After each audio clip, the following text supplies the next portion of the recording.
योऽन्तः प्रविश्य मम वाचमिमां प्रसुप्तां सञ्जीवयत्यखिलशक्तिधरस्वधाम्ना अन्यांश हस्तचरणश्रवणत्वगादीन् प्राणान्नमो भगवते पुरुषाय तुभ्यम्.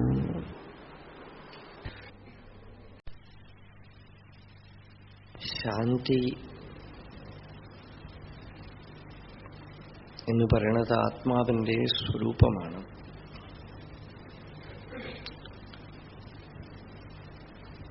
ഒരു പുഷ്പത്തിന്റെ സുഗന്ധം പോലെ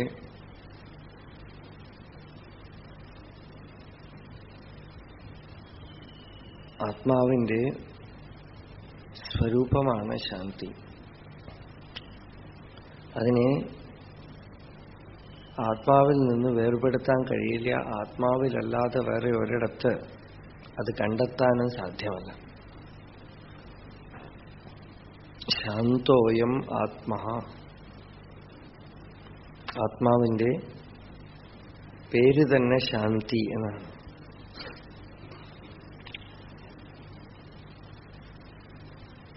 ശാന്തി എന്നുള്ളത് മാത്രമാണ് പരിപൂർണമായിട്ടുള്ളത്. ബാക്കിയൊക്കെ മനസ്സിന്റെ തലം. സുഖം ദുഃഖം എന്നൊക്കെ പറയണത് അതിന് ഏറ്റക്കുറവുകളൊക്കെ ഉണ്ട്. ഇന്നലത്തെക്കാളും ഇന്ന് സുഖമായിരിക്കുന്നു. ഇന്നലെ ഞാൻ സുഖമായിരുന്നു, ഇന്ന് കുറച്ച് സുഖക്കുറവുണ്ട്. ഇതൊക്കെ ഡിഗ്രീസാണ്, ഗ്രഡേഷൻസ്. ഇതുമാതിരി തലങ്ങളൊന്നും തന്നെ ശാന്തിയിലില്ല. ശാന്തമായിരിക്കുമ്പോൾ അത് പൂർണ്ണം. ശാന്തി എന്ന് പറയുന്നത് പൂർണ്ണമാണ്. അവിടെ ഒരു ഹോൾനെസ് ഉണ്ട്.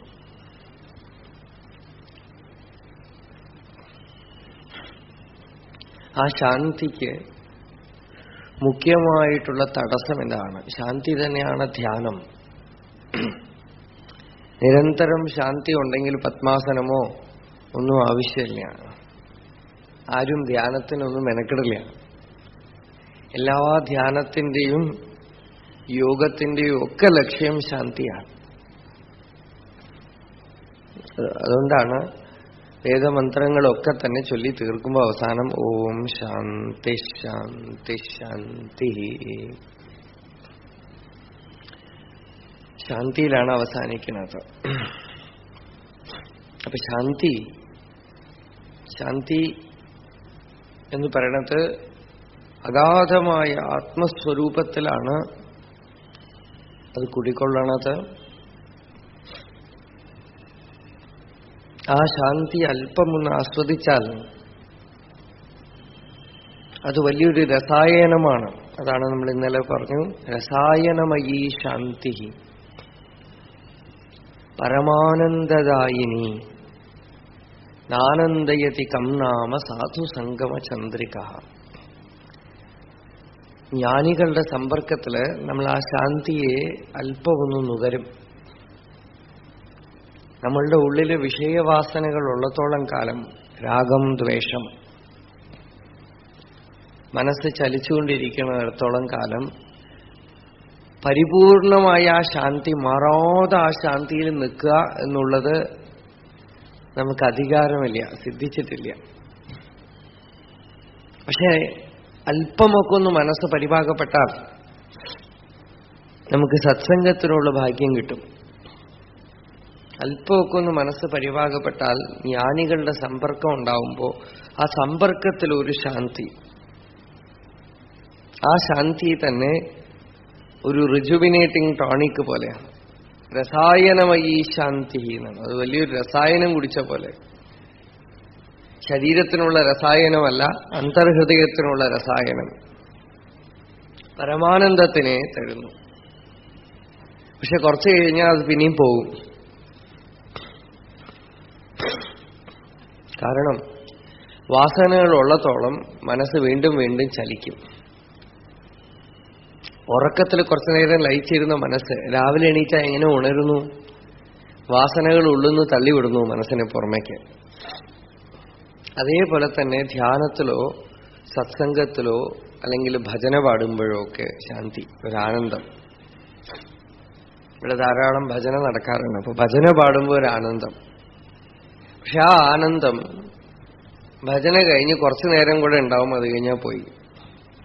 അപ്പൊ ഇതൊക്കെ തന്നെ പുറമേ നിന്ന് എന്തിനെയോ ഉപയോഗിച്ചുകൊണ്ട് ഉള്ളിലുള്ള ആനന്ദത്തിനെ ഉണർത്തുകയാണ് അല്പനേരത്തേക്ക്.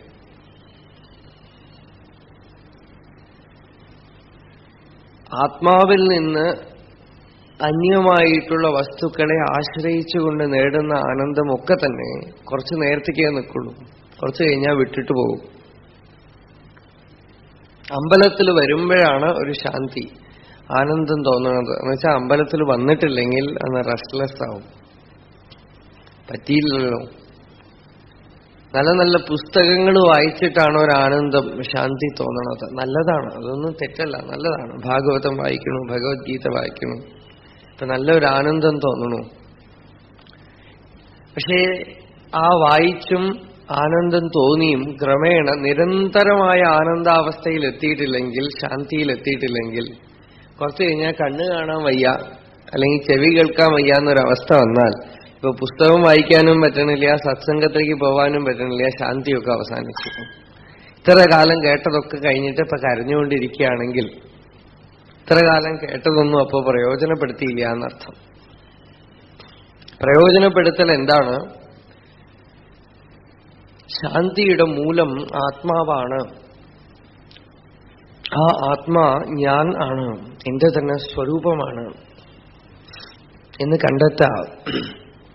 ഞാൻ തന്നെയാണ് ആത്മാ, എന്റെ തന്നെ സ്വരൂപം. ആ ശാന്തിയെ എന്റെ സ്വരൂപം, ആനന്ദമേ എന്റെ സ്വരൂപം. ഒരിക്കലും അതിൽ നിന്ന് ചലിക്കാൻ പറ്റില്ല.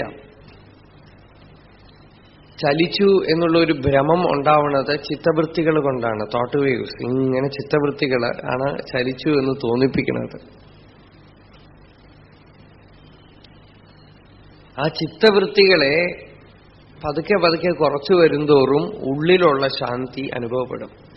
ഇപ്പൊ ഭജന പാടിയത് കൊണ്ടോ സത്സംഗത്തിൽ ഇരുന്നത് കൊണ്ടോ പുസ്തകം വായിച്ചത് കൊണ്ടോ അല്ല വാസ്തവത്തിൽ ശാന്തി ഉണ്ടായത്.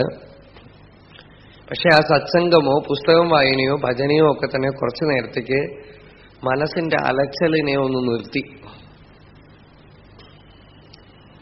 ചിത്തത്തിന്റെ ചാഞ്ചല്യത്തിനെ ഒന്ന് കുറച്ചു, വിക്ഷേപത്തിനെ കുറച്ചപ്പോ ഓൾറെഡി ഉള്ളിലുള്ള ആ ശാന്തി, ഹൃദയത്തിൽ ഇപ്പൊ തന്നെ ഉള്ള ആ നിശ്ചലത മനസ്സിലാവുണ്ടോ? രണ്ടിനും വലിയ വ്യത്യാസമുണ്ട്. ഈ തെറ്റിദ്ധാരണ നീക്കലാണോ മുഖ്യം? ഉള്ളിലുള്ള നിശ്ചലത എപ്പോഴും ഉണ്ട്, അത് എപ്പോഴും ഉണ്ട്. അതാണ് നമ്മളുടെ സ്വരൂപം. ആ ഉള്ളിൽ ഉള്ളത് ഒന്ന് തെളിഞ്ഞു. ഇപ്പൊ വെള്ളത്തിൽ ചിലപ്പോൾ ചണ്ടി വന്ന് നിറയും, അപ്പൊ കുളമാണെന്നേ തോന്നില്ല. കുട്ടികൾക്ക് കണ്ടാൽ തോന്നും കളിക്കാൻ ഗ്രൗണ്ടാണോ എന്ന് തോന്നും, കാല് വെച്ചാലേ അറിയുള്ളൂ. അപ്പൊ ആ ചണ്ടി ഒന്ന് നീക്കിയാൽ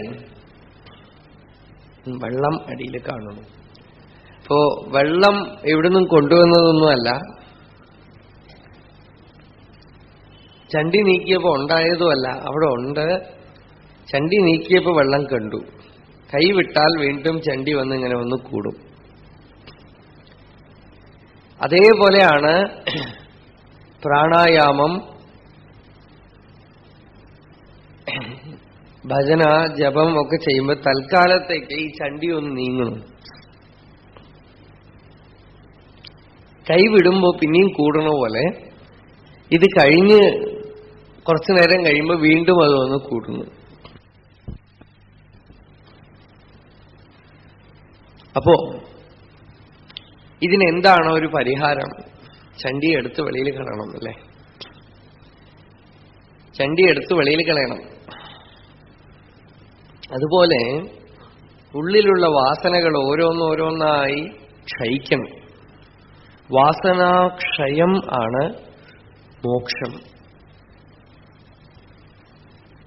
ചണ്ടി നീങ്ങുമ്പോൾ വെള്ളം കാണുന്ന പോലെ ഗുരുവിന്റെ സന്നിധിയിലോ സത്സംഗത്തിലോ അഥവാ നല്ല ഗ്രന്ഥം വായിക്കുമ്പോഴോ ഒക്കെ തൽക്കാലത്തേക്ക് ഈ വാസനകൾ അല്പം അല്പം ഒരു വിടവ് തരും. അപ്പൊ അതിലൂടെ ഒരു ഗ്ലിംസ്, അതിനു പുറകിലുള്ള ആ അസ്തിത്വം, അഗാധമായ അനുഭവത്തിന്റെ ഒരു നോട്ടം നമ്മൾ അതില് പതിയും. ഒരു നിമിഷത്തേക്ക് അതങ്ങോട്ട് കാണും, ആ ശാന്തി അനുഭവപ്പെടും. അത് അനുഭവപ്പെട്ട് കഴിഞ്ഞാൽ പിന്നെ അതൊന്ന് ചുവട്ടിൽ വരുമ്പോഴാണ് വിരഹം. അതിനു മുമ്പ് വിരഹമൊന്നുമില്ല. അത് അനുഭവിച്ചു കഴിഞ്ഞാൽ അയ്യോ അത് വിട്ടുപോയല്ലോ വിട്ടുപോയല്ലോ വിട്ടുപോയല്ലോ കിടന്ന് പെടയും. വെള്ളത്തിൽ നിന്ന് എടുത്ത ഒരു മീനിനെ പുറത്തെടുത്തിട്ടാ പോലെ പെടയും. വെള്ളമില്ലാതെ മീനിന് ജീവിക്കാൻ പറ്റില്ല. അതുപോലെ ഈ ശാന്തി അല്പം അനുഭവിച്ചിട്ട് വന്നാൽ ആ ശാന്തി ഇല്ലാതെ ഈ ജീവന് ഇനി ജീവിക്കാൻ പറ്റില്ല. അതുപോലെയാണ് നമ്മളൊക്കെ ഇപ്പൊ സത്സംഗത്തിൽ എന്തോ ഒരു ശാന്തി, എന്തോ ഒരു ആനന്ദം അത് അനുഭവിക്കുന്നത് ഈ ചണ്ടി ഇത്തിരി നീങ്ങുമ്പോഴാണ്. അതങ്ങനെ നീങ്ങുമ്പോ ഉള്ളിലുള്ള വസ്തുവിനെ കാണുന്നു. നമ്മളുടെ യഥാർത്ഥ സ്വരൂപത്തിനെ കാണുന്നു. യഥാർത്ഥത്തിൽ ഞാൻ ആരാണ്, എന്റെ യഥാർത്ഥ സ്വരൂപം എന്താണ്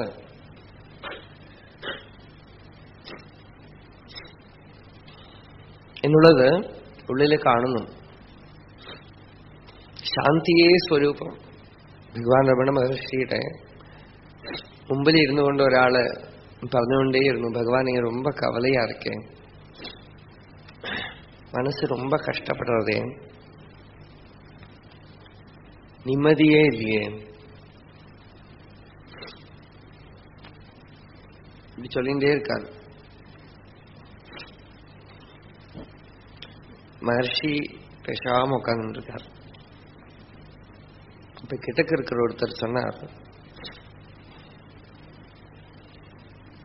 கங்கையோட தீரத்துல உட்கார்ந்துட்டு தாகமா இருக்கு தாகமா இருக்கு அப்படி சொல்ற மாதிரி சாந்தியே உருவமா ஒரு ஜீவன் முக்தர் அந்த சந்நிதியில உட்கார்ந்துட்டு கவலையா இருக்கு மனசு ரொம்ப கஷ்டப்படுறதுன்னு சொல்லிட்டு இருக்கேன். வேற ஒருத்தர் திருத்தினார், அப்படி இல்லை, கழுத்துக்கு வெள்ளம் அதுல இறங்கி நின்றுண்டு கங்கையில தாகமா இருக்குன்னு சொல்ற மாதிரி இருக்கு. കഴുത്തിന് വെള്ളത്തിൽ ഇറങ്ങി നിന്നിട്ട് ദാഹിക്കണമെന്ന് പറയണ പോലെയാണ് ഒരു ജ്ഞാനിയുടെ സന്നിധിയിലിരുന്ന് മനസ്സ് വിഷമിക്കണമെന്ന് പറയണത് എന്നൊരാൾ തിരുത്തി. അപ്പൊ മഹർഷി ചിരിച്ചുകൊണ്ട് പറഞ്ഞു, அப்படியல்ல போய் ഗംഗയെ சொல்றது எனக்கு தாகமா இருக்கு. ഗംഗ തന്നെയാണ് പറയണത്. സ്വയമേവ ആ വസ്തുവായിരുന്നുകൊണ്ട് സ്വരൂപത്തിനെ അറിഞ്ഞില്ല. ഞാൻ ആരാന്ന് അറിഞ്ഞില്ല, എന്റെ സ്വരൂപം എന്താന്ന് അറിഞ്ഞില്ല എന്ന് പറയുമ്പോ തന്നെ അറിയുന്ന ഒരുത്തൻ, അറിയാൻ വേണ്ടിയ വേറെ ഒരു ഞാൻ, ഇങ്ങനെ രണ്ടെണ്ണം ഉണ്ടെന്ന് തോന്നുന്നു. വാസ്തവത്തിൽ അതില്ല. പക്വമുള്ള ആളാണെങ്കിൽ ഗുരു ഉപദേശിക്കേണ്ട താമസം ആ സമയം തന്നെ അനുഭവപ്പെടുന്നതാണ്. അസ്താമലകനോട് ചോദിച്ച ഉടനെ പെട്ടെന്ന് ആൻസർ വന്നു, അല്ലേ? കൽപ്പൂരം പോലെയാണ് പക്വമുള്ള ജീവൻ. കുളത്തും പിടിച്ചു. മറ്റേത് വിറകാണെങ്കിൽ കുറച്ചൊക്കെ ഉണക്കണം, എന്നിട്ടേ പിടിക്കുള്ളൂ. മേഘം സൂര്യന്റെ തന്നെ ശക്തി കൊണ്ടുണ്ടാവുന്നതാണ്. ആ മേഘം തന്നെ സൂര്യനെ മറച്ചു കളയണ പോലെ ആത്മാവിന്റെ പ്രസരണ ആ ശക്തി കൊണ്ട് തന്നെ, ചിത്ശക്തി കൊണ്ട് തന്നെ ഉണ്ടായ മനസ്സ് ആത്മാവിനെ, ബോധത്തിനെ മറച്ചു കളയണം. എന്നിട്ട് അറിയണില്ല എന്ന് പറയണു. അനേക വിഷമങ്ങൾ. ശങ്കരാചാര്യ സ്വാമികൾ പറയണത്, ആ സ്വയമേവ പരബ്രഹ്മവസ്തുവായി ഇരുന്ന് അതിനെ മറന്നിട്ട്, ഈശ്വരസ്വരൂപികളായിരുന്ന് അതിനെ മറന്നിട്ട് താനൊരു തുച്ഛമായ ജീവനാണ് എന്ന് കരുതി അപ്രാപ്ത അശേഷ പുരുഷാർത്ഥ പ്രാപ്ത അശേഷ അനർത്ഥ എന്നാണ്. പുരുഷാർത്ഥം ഒന്നും കിട്ടിയില്ല എന്ന് മാത്രമല്ല, സകല അനർത്ഥങ്ങളും ഉണ്ടായി. ദുഃഖങ്ങൾ വിട്ടുമാറണില്ല, പലവിധ പ്രശ്നങ്ങൾ എല്ലാം വന്ന് സംഭവിച്ചു. ഇതിന് ഒരേ ഒരു പരിഹാരം എന്താണ്? വീണ്ടും സ്വയം തന്നെ കണ്ടെത്തുക, ആത്മജ്ഞാനം. ആത്മജ്ഞാനത്തിന് എന്താണ് വഴി? മനസ്സ് അടങ്ങുമ്പോൾ ആത്മാ സ്വയം പ്രകാശിക്കും. അവിദ്യ, അജ്ഞാനം എന്നൊക്കെ പറഞ്ഞാൽ, അജ്ഞാനം എന്ന് പറഞ്ഞാൽ അറിവില്ലായ്മ എന്നല്ല അർത്ഥം. ലോകത്തിൽ അജ്ഞാനം എന്ന് വെച്ചാൽ അറിവില്ലായ്മ എന്നാണ് നമ്മൾ എടുക്കുന്നത്. പക്ഷെ ആധ്യാത്മികമായിട്ട് അജ്ഞാനം എന്ന് വെച്ചാൽ അറിയുന്ന തന്നെ അറിയാതെ മറ്റുള്ളതിനെയൊക്കെ അറിയുന്നതിന്റെ പേരാണ് അജ്ഞാനം. അറിയുന്ന തന്നെ അറിയാതെ, എല്ലാ അറിവിനും ആശ്രയമായ തന്നെ അറിയാതെ, തന്റെ യഥാർത്ഥ സ്വരൂപം അറിയാതെ മറ്റുള്ളതിനെയൊക്കെ അറിയുക, ആ മറ്റുള്ളതിനെയൊക്കെ അറിയുന്നതിന്റെ പേരാണ് അജ്ഞാനം. അറിവില്ലായ്മ അത്ര കണ്ട് ദൂഷ്യം ചെയ്യില്ല. ലോകത്തില് കുഴപ്പങ്ങൾ ഉണ്ടാക്കുന്നവർ മുഴുവൻ അറിവുള്ളവരാണ്.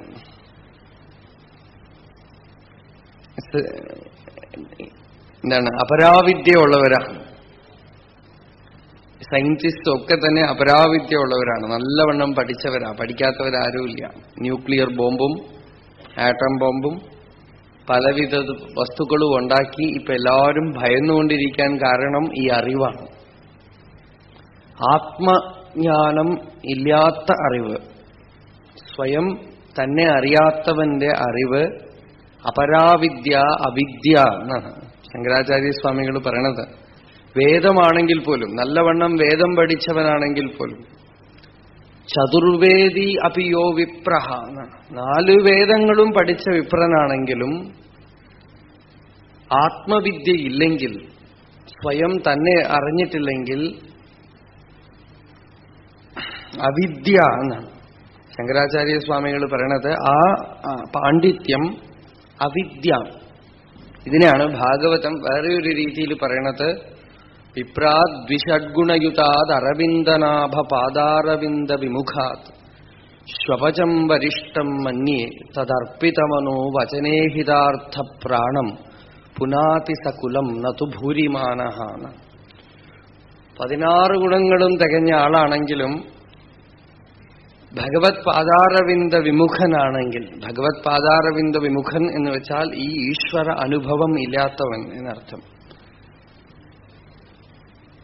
ആരാണോ വചനേഹിതാർത്ഥ പ്രാണം, വാക്ക്, ചിത്തം, പ്രാണൻ എല്ലാത്തിനെയും തദർപ്പിതം ഈശ്വരനായിട്ട്, അതായത് ആ ബ്രഹ്മവിദ്യയ്ക്കായിട്ട്, ആ പരമാത്മാവിനെ അനുഭവിക്കാനായിട്ടാണ് ഉപയോഗിക്കുന്നതോ അവൻ എത്ര നീചനാണെങ്കിലും 3 ലോകങ്ങളെയും പരിശുദ്ധം ചെയ്യുന്നു. ഏത് നീചകുലത്തിൽ ജനിച്ചവനാണെങ്കിലും ആർക്ക് ബ്രഹ്മജ്ഞാനമുണ്ടോ, ആത്മജ്ഞാനമുണ്ടോ, അവൻ എല്ലാത്തിനെയും ശുദ്ധമാക്കും. കാരണം ഈ വിദ്യയെ പോലെ പരിശുദ്ധമാക്കുന്നത് വേറെ ഒന്നുമില്ല. വിദ്യ കൊണ്ട് വേണം ശുദ്ധമാക്കാൻ. കർമ്മത്തിനൊന്നും ശുദ്ധം സാധ്യമല്ല. പക്ഷെ നമ്മളുടെ ഒക്കെ വിശ്വാസം കർമ്മത്തിലാണ്. അതാണ് കുഴപ്പം. നമ്മൾക്കൊക്കെ ഇപ്പോഴും കർമ്മത്തിലാണ് വിശ്വാസം. കർമ്മം കൊണ്ട് ശുദ്ധമാക്കാമെന്ന് വിചാരിച്ചിരിക്കുകയാണ്. ഭാഗവതം തെളിച്ചു പറയണു. 5ാമത്തെ സ്കന്ധത്തിൽ നരകവർണ്ണനയുണ്ട്. ഭാഗവതത്തില് 5ാം സ്കന്ധത്തിൽ നരകങ്ങളെയൊക്കെ വർണ്ണിക്കുക. ആ നരകമൊക്കെ കേട്ടാൽ നമുക്ക് പേടി തോന്നും. അങ്ങനെ ഭയങ്കരമായ വർണ്ണനയാണ്. സൂചി കൊണ്ട് കുത്തുക, തളച്ച എണ്ണയിലിട്ട് വരട്ടിയെടുക്കുക, തീയിലിട്ട് വാട്ടിയെടുക്കുക, ഇരുമ്പ് കൊണ്ട്, ഇങ്ങനെ പല വിധത്തിലുള്ള നരകങ്ങളാണ്. ഇതൊന്നും അസത്യമല്ല കേട്ടോ. ഇതൊക്കെ കർമ്മത്തിന്റെ ദൂഷ്യവശങ്ങൾ കൊണ്ട് അനുഭവിക്കുന്നതാണ്. ചില നരകങ്ങളൊക്കെ സത്യമാണെന്ന് നമുക്ക് ലോകാനുഭവങ്ങൾ കണ്ടാൽ തന്നെ മനസ്സിലാവും. കപില ഭഗവാൻ പറയണു, അമ്മേ നരകവും സ്വർഗവും ഒക്കെ ഇവിടെ തന്നെ ഉണ്ട് എന്ന് ദേവഹൂതിയോട് പറയണു. അപ്പോ ചില നരകങ്ങളൊക്കെ എങ്ങനെയെന്ന് വെച്ചാൽ ശ്വാസം വിടാൻ പോലും സമ്മതിക്കാതെ ചളിയിലൊക്കെ പൂഴ്ത്തി വെക്കും എന്നാണ്. ഞാൻ മരിക്കൂല്ല അത്രേ. ഇത് സത്യമാണെന്ന് എനിക്ക് ഈയിടെ അനുഭവപ്പെട്ടു, കണ്ടു. എന്താന്ന് വെച്ചാൽ പാലക്കാടാണോ കോയമ്പത്തൂരാണോ എന്നറിയില്ല, ഒരു സംഭവം ഈയിടെ നടന്നു. മഴയൊക്കെ പെയ്തിട്ട് റോഡൊക്കെ ഒരു ദിവസം നിറഞ്ഞ് ഒഴുകായിരുന്നു. അപ്പൊ അത് കഴിഞ്ഞിട്ട് ഒരു കടക്കാരൻ 2-3 ദിവസം കഴിഞ്ഞിട്ട് ഒരു കടക്കാരൻ അടുത്തൊരു റോട്ടില് ഒരു ഡിച്ച്, എന്താ പറയാ അതിന്, റോട്ടിൽ തുറന്ന് സ്ലാബ് നീങ്ങി കിടക്കുന്നു. അതിൻ്റെ ഉള്ളിൽ നിന്ന് ഒരു കൈ പുറത്തേക്ക് നിൽക്കുന്നു. കൈ ഇവരൊക്കെ കൂടെ മെനക്കെട്ട് വലിച്ചെടുത്തു, പോലീസിനെയൊക്കെ കൊണ്ടുവന്നിട്ട്. ഒരു വൃദ്ധ സ്ത്രീ അതിനകത്ത് പെട്ടിട്ട് 3 ദിവസമായിരിക്കുന്നു, മരിച്ചിട്ടില്ല. ആലോചിച്ച് നോക്കുക, മരിച്ചിട്ടില്ല. അപ്പൊ ഇതൊക്കെ തന്നെയാണ് നരകം എന്നാണ് കൂട്ടാം. ഇതൊക്കെ തന്നെയാണ് നരകം. ഇതുമാതിരി അനുഭവങ്ങളൊക്കെ കർമ്മത്തിന്റെ ദൂഷ്യവശങ്ങൾ കൊണ്ടാണ് വരുന്നത് എന്ന് പറയുന്നു. ഒന്നും കാരണമില്ലാതെ വരില്ല ഈ പ്രകൃതിയുടെ ഉള്ളിൽ. അപ്പോ ഈ നരകങ്ങളെയൊക്കെ വർണ്ണിച്ചിട്ട് കുറെ പ്രായശ്ചിത്തങ്ങളെയും പറഞ്ഞു, ഇന്ന പ്രായശ്ചിത്തം ചെയ്യണം എന്നൊക്കെ. അപ്പൊ പരീക്ഷിത്ത് മഹാരാജാവ് നല്ല ബുദ്ധിശാലിയാണ്. അപ്പൊ ശുഖബ്രഹ്മ മഹർഷിയോട് ചോദിച്ചു, ഭഗവാനെ എന്തിനാ ഇത്രയൊക്കെ ഈ നരകത്തിനെ വർണ്ണിച്ചത്? നിങ്ങൾ നരകം കേൾക്കാനാണോ ഇരിക്കുന്നത്? ബ്രഹ്മതത്വം കേൾക്കാനായിട്ട് ഇരിക്കുമ്പോൾ നിങ്ങൾ എന്തിനാ ഈ നരകത്തിനെയൊക്കെ ഇങ്ങനെ വർണ്ണിച്ചത്? ശുഖബ്രഹ്മ മഹർഷി പരീക്ഷത്തിനെ ഒന്ന് പേടിപ്പിക്കാനായിട്ട് പറഞ്ഞു, പരീക്ഷത്തെ സൂക്ഷിക്കണം. ഇവിടെ ചെയ്യുന്ന പാപങ്ങൾക്കൊക്കെ ഇവിടെ തന്നെ കർമ്മം കൊണ്ട് തന്നെ പ്രായശ്ചിത്തം ചെയ്തിട്ടില്ലെങ്കിൽ ഈ നരകത്തിലൊക്കെ പോയിട്ട് ദുരിതം അനുഭവിക്കേണ്ടി വരും. ഇപ്പൊ പരീക്ഷിത്ത് പറഞ്ഞു, ഭഗവൻ, കർമ്മത്തിനെ കർമ്മം കൊണ്ട് ഇല്ലാതാക്കുക എന്ന് പറയണത് എനിക്ക് തോന്നുന്നു ആനയെ കുളിപ്പിക്കണ പോലെയാണെന്ന്. എന്തൊക്കെ തന്നെ പ്രായശ്ചിത്തം ചെയ്താലും വേണമെങ്കിൽ തൽക്കാലത്തേക്കൊരു ശാന്തി ഉണ്ടാവുമായിരിക്കും. പക്ഷെ ഇവന് പാപം ചെയ്യാനുള്ള വാസനയൊന്നും പോവില്ല. ഇവൻ വീണ്ടും വീണ്ടും വീണ്ടും അത് പ്രവർത്തിച്ചുകൊണ്ടിരിക്കും. ഈ കർമ്മചക്രം നിൽക്കില്ല. ആനയെ കുളിപ്പിച്ച് നിർത്തി ആനക്കാരൻ കുളിച്ചു വരുന്നതിന് മുമ്പ് ആന അവിടെയുള്ള മണ്ണും ചളിയും ഒക്കെ എടുത്ത് മേത്തിടും. അപ്പോ മഞ്ഞിയെ കുഞ്ചര ശൗചവത്, കുഞ്ചര ശൗചം പോലെയാണ് ഈ കർമ്മത്തിനെ കർമ്മം കൊണ്ട് ഇല്ലാതാക്കാൻ ശ്രമിക്കണത്. പരീക്ഷിച്ച് ഇങ്ങനെ ബുദ്ധിപൂർവം ഒരു ഇടച്ചോദ്യം ചോദിച്ചപ്പോ ശുഖബ്രഹ്മ മഹർഷി വളരെ സന്തോഷിച്ചുകൊണ്ട് പറഞ്ഞു, പരീക്ഷിത്തെ താൻ ബുദ്ധിശാലിയാണ്, താൻ പറയണത് സത്യം. കർമ്മണ കർമ്മനിർഹാരോ നഹ്യാത്യന്തിക ഇഷ്യത്തെ അവിദ്വദധികാരിത്വാത് പ്രായശ്ചിത്തം വിമർശനം. കർമ്മത്തിനെ കർമ്മം കൊണ്ട് ഇല്ലാതാക്കുക എന്ന് പറയുന്നത് ഒരിക്കലും ശരിയായിട്ടുള്ള അൾട്ടിമേറ്റ് ആയിട്ടുള്ള മാർഗമല്ല. തൽക്കാലത്തേക്കുള്ള ഒരു തലവേദന വരുമ്പോ ഒരു പാരസെറ്റമോൾ ടാബ്ലറ്റ് കഴിക്കണ പോലെ തൽക്കാല ശാന്തിയാണ്. ഇനി തലവേദന വരില്ല എന്നൊന്നും പറയാൻ പറ്റില്ല, ഇനി ആ വ്യാധി വരില്ല എന്ന് പറയാൻ പറ്റില്ല. പുറമേക്കുള്ള ചികിത്സയാണ്. പക്ഷെ അങ്ങനെയുള്ള ചികിത്സ ഈ ലോകത്തിലുള്ള അധികം പേർക്കും അതിലാണോ വിശ്വാസം? അവർക്ക് അതിനുള്ള പക്വതയേ ഉള്ളൂ. അവർക്ക് പരമാത്മതത്വത്തിലുള്ള വിശ്വാസമോ ബ്രഹ്മതത്വത്തിലുള്ള വിശ്വാസമൊന്നും ഉറയ്ക്കാത്തത് കൊണ്ട് കർമ്മത്തിലാണ് വിശ്വാസം ഇപ്പോൾ. അതുകൊണ്ട് അവരെ കൊണ്ട് കർമ്മം ചെയ്യിപ്പിക്കും തൽക്കാലം. കുറെ കഴിഞ്ഞ് ചിത്തം ശുദ്ധമാവുമ്പോൾ അവർക്കറിയാം കർമ്മം കൊണ്ട് ആത്യന്തികമായി ശുദ്ധി നേടാനേ കഴിയില്ല. ഈ കർമ്മമൊക്കെ തന്നെ പുറമേക്കാണ്, അശുദ്ധിയാവട്ടെ ഉള്ളിലെവിടെയോ കിടക്കണം. അവിടെ ചികിത്സിക്കണമെങ്കിൽ അവിടെ പരമാത്മ ധ്യാനം, ആത്മവിചാരം തന്നെ വേണം. ആത്മാവിനെ തന്നെ ചെന്ന് സ്പർശിക്കണം. ആ ആത്മസ്പർശം, ആത്മ അനുഭവനിഷ്ഠ, ആ ആത്മാനുഭവനിഷ്ഠയ്ക്ക് വേണ്ടിയിട്ട്, ബ്രഹ്മാനുഭവനിഷ്ഠയ്ക്ക് വേണ്ടിയിട്ട് ഉപദേശം ഒരു ഗുരുവിൽ നിന്ന് തത്വത്തിനെ ശ്രവിക്കണം. ആ ശ്രവിച്ച് അത് അറിയും തോറും, മനനം ചെയ്യും തോറും ഉള്ളിലുള്ള ഈ മറ പതുക്കെ അങ്ങോട്ട് മാറും. മറ എന്ന് വെച്ചാൽ അവിടെ മനസ്സ് തന്നെയാണോ മറ? മനസ്സിന്റെ തിരശീല കുറച്ചു കുറച്ചായിട്ട് മാറുമ്പോ സ്വരൂപം തനിയെ പ്രകാശിക്കും. അത് അതീവ പരിശുദ്ധം. അതുകൊണ്ടാണ് ഭഗവാൻ ഭഗവത്ഗീതയില് നഹി ജ്ഞാനേന സദൃശം പവിത്രമിഹ വിദ്യതേ തത് സ്വയം യോഗസംസിദ്ധ കാലേന ആത്മനി വിന്ദതി എന്ന് പറഞ്ഞു. ജ്ഞാനത്തിനോളം പവിത്രമായിട്ടുള്ളത് വേറെ ഒന്നുമില്ല. അത് എല്ലാത്തിനെയും ശുദ്ധമാക്കുന്നു എന്നാണ്. സർവം ജ്ഞാനപ്ലവേനൈവ വൃജിനം സംതരിഷ്യസി. ജ്ഞാനമാവുന്ന തോണി കൊണ്ട് പാപസമുദ്രത്തിനെ കടക്കാം. അപ്പോ മനസ്സാണ് അവിദ്യ. അജ്ഞാനം എന്ന് പറയുന്നത് മനസ്സാണ്. ആ മനസ്സ് നഹ്യസ്തി അവിദ്യ മനസ്സോ അതിരിക്ത മനോഹി അവിദ്യ ഭവബന്ധഹേതു തസ്മിൻ വിനഷ്ടേ സകലം വിനഷ്ടം വിജൃംഭിതേസ്മിൻ സകലം വിജൃംഭത്തെ. എല്ലാ ദുഃഖത്തിനും കുഴപ്പത്തിനും കാരണം മനസ്സാണ്. പുറത്തൊന്നും കുഴപ്പമില്ല, കുഴപ്പമൊക്കെ തന്നെ ഉള്ളിലാണ്. നമ്മള് മിനിയാന്ന് പറഞ്ഞ കഥ പോലെ കാശിയിൽ പഠിക്കാൻ പോയ 2 കുട്ടികളുടെ കഥ പറഞ്ഞല്ലോ. ദുഃഖമൊക്കെ തന്നെ സാങ്കല്പികം, മനസ്സിലാണ്. ഈ മനസ്സ് അടങ്ങിയാൽ, മനസ്സിനെ അടക്കിയാൽ എവിടെ ഇരുന്നാലും സൗഖ്യമായിട്ട് ശാന്തമായിട്ട് ഇരിക്കാം. മനസ്സ് വഴിവിട്ട് തന്നാൽ. കാരണം ആത്മാ പ്രകാശിക്കും. മനസ്സ് വിജൃംഭണം ചെയ്യുമ്പോൾ, മനസ്സ് ചലിക്കാൻ തുടങ്ങുമ്പോഴും വിക്ഷേപമാവുമ്പോഴാണ് എല്ലാ ദുഃഖങ്ങളും ഉണ്ടാവുന്നത്. 2 അവസ്ഥയാണ് ഉള്ളത്. ഒന്ന് മനസ്സിന് വിക്ഷേപം,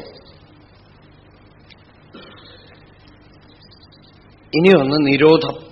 വിക്ഷേപം എന്ന് വെച്ചാൽ ചഞ്ചലമായ അവസ്ഥ, നിരോധം എന്ന് വെച്ചാലോ നിശ്ചലമായ അവസ്ഥ. ഇതല്ലാതെ ഒരവസ്ഥയുണ്ട്, നിദ്ര. സാധാരണ നിരോധം എന്നില്ല നമുക്ക് മനസ്സിന് വിക്ഷേപം എന്നുള്ള ഒരവസ്ഥയുണ്ട്.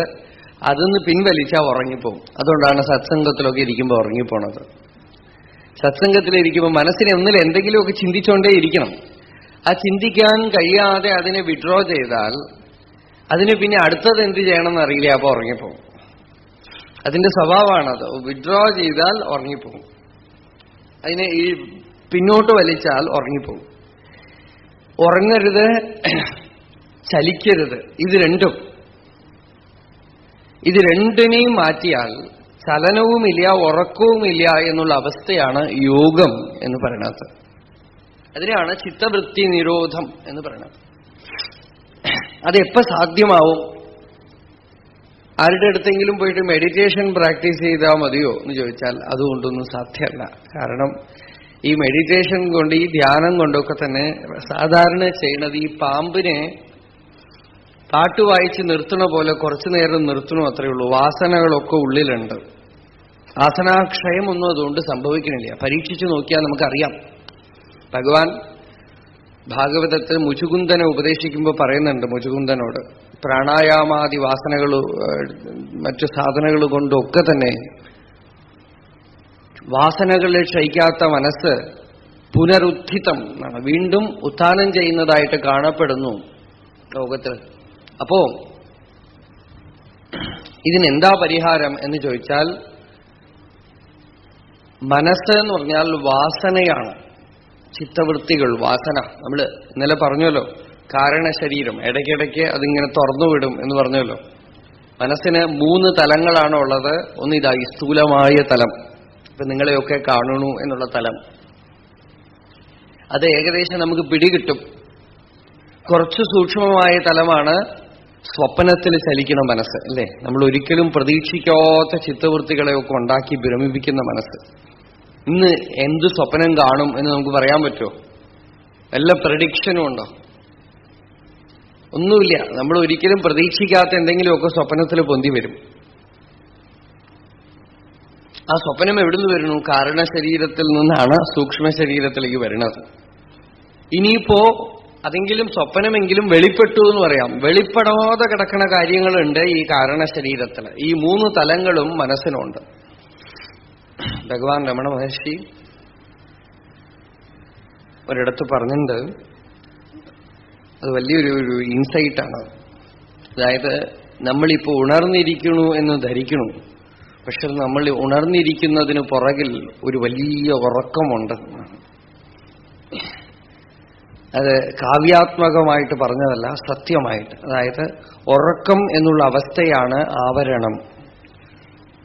അതിനുശേഷമാണ് സ്വപ്നവും ജാഗ്രതും വിക്ഷേപം.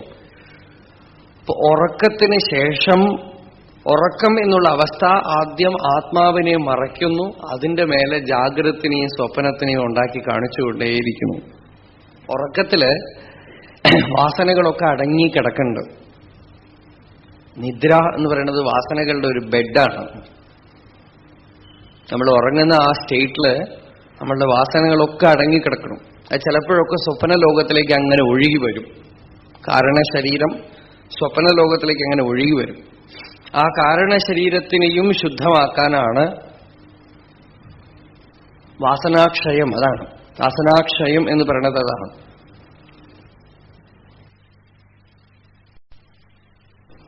വാസനാക്ഷയം. ഈ വാസനകളെയൊക്കെ പതുക്കെ ഓരോന്നായി പൊന്തിച്ചു കൊണ്ടുവന്ന് ഇതാർക്ക് വരുന്നു? ഇതിപ്പോ ഈ പറയുമ്പോൾ കേൾക്കുമ്പോൾ വിഷമം തോന്നുന്നുണ്ടെങ്കിൽ ഇത്രയൊന്നും വിഷമം വാസ്തവത്തിലില്ല. ഇത്രയൊന്നും വിഷമം വാസ്തവത്തിലില്ല. ഇതൊക്കെ നമ്മളുടെ അനുഭവമാണ്. ഇതൊക്കെ അറിഞ്ഞിരിക്കേണ്ടതാണ്. ഈ വാസനകൾ ഉള്ളൊന്ന് പൊന്തി വരണപ്പോ ഇതൊക്കെ അനുഭവിക്കുന്ന ഒരാളുണ്ട്. കോപം വരുന്നു എന്ന് വെച്ചാൽ കോപം ആർക്ക് വരുന്നു? ദേഷ്യം ആർക്ക് വരണു? എനിക്ക് വരണു. എനിക്ക് ദേഷ്യം വരണു. ഞാൻ ആരാണ്? ദേഷ്യം എന്നുള്ളതിൽ നിന്നും അറ്റൻഷൻ എന്നിലേക്ക് തിരിഞ്ഞു. ഈ ദേഷ്യപ്പെടുന്ന ഞാൻ ആരാണ്? ഞാൻ എന്താണ്? ഞാൻ ഞാൻ ഞാൻ ഞാൻ ഞാൻ എന്നുള്ള സ്ഫുരണയെ ഗ്രഹിച്ചു. അതിനെ ഗ്രഹിച്ചുകൊണ്ടേയിരുന്നാൽ ഞാൻ എന്നുള്ള അഹങ്കാരം പോയിട്ട്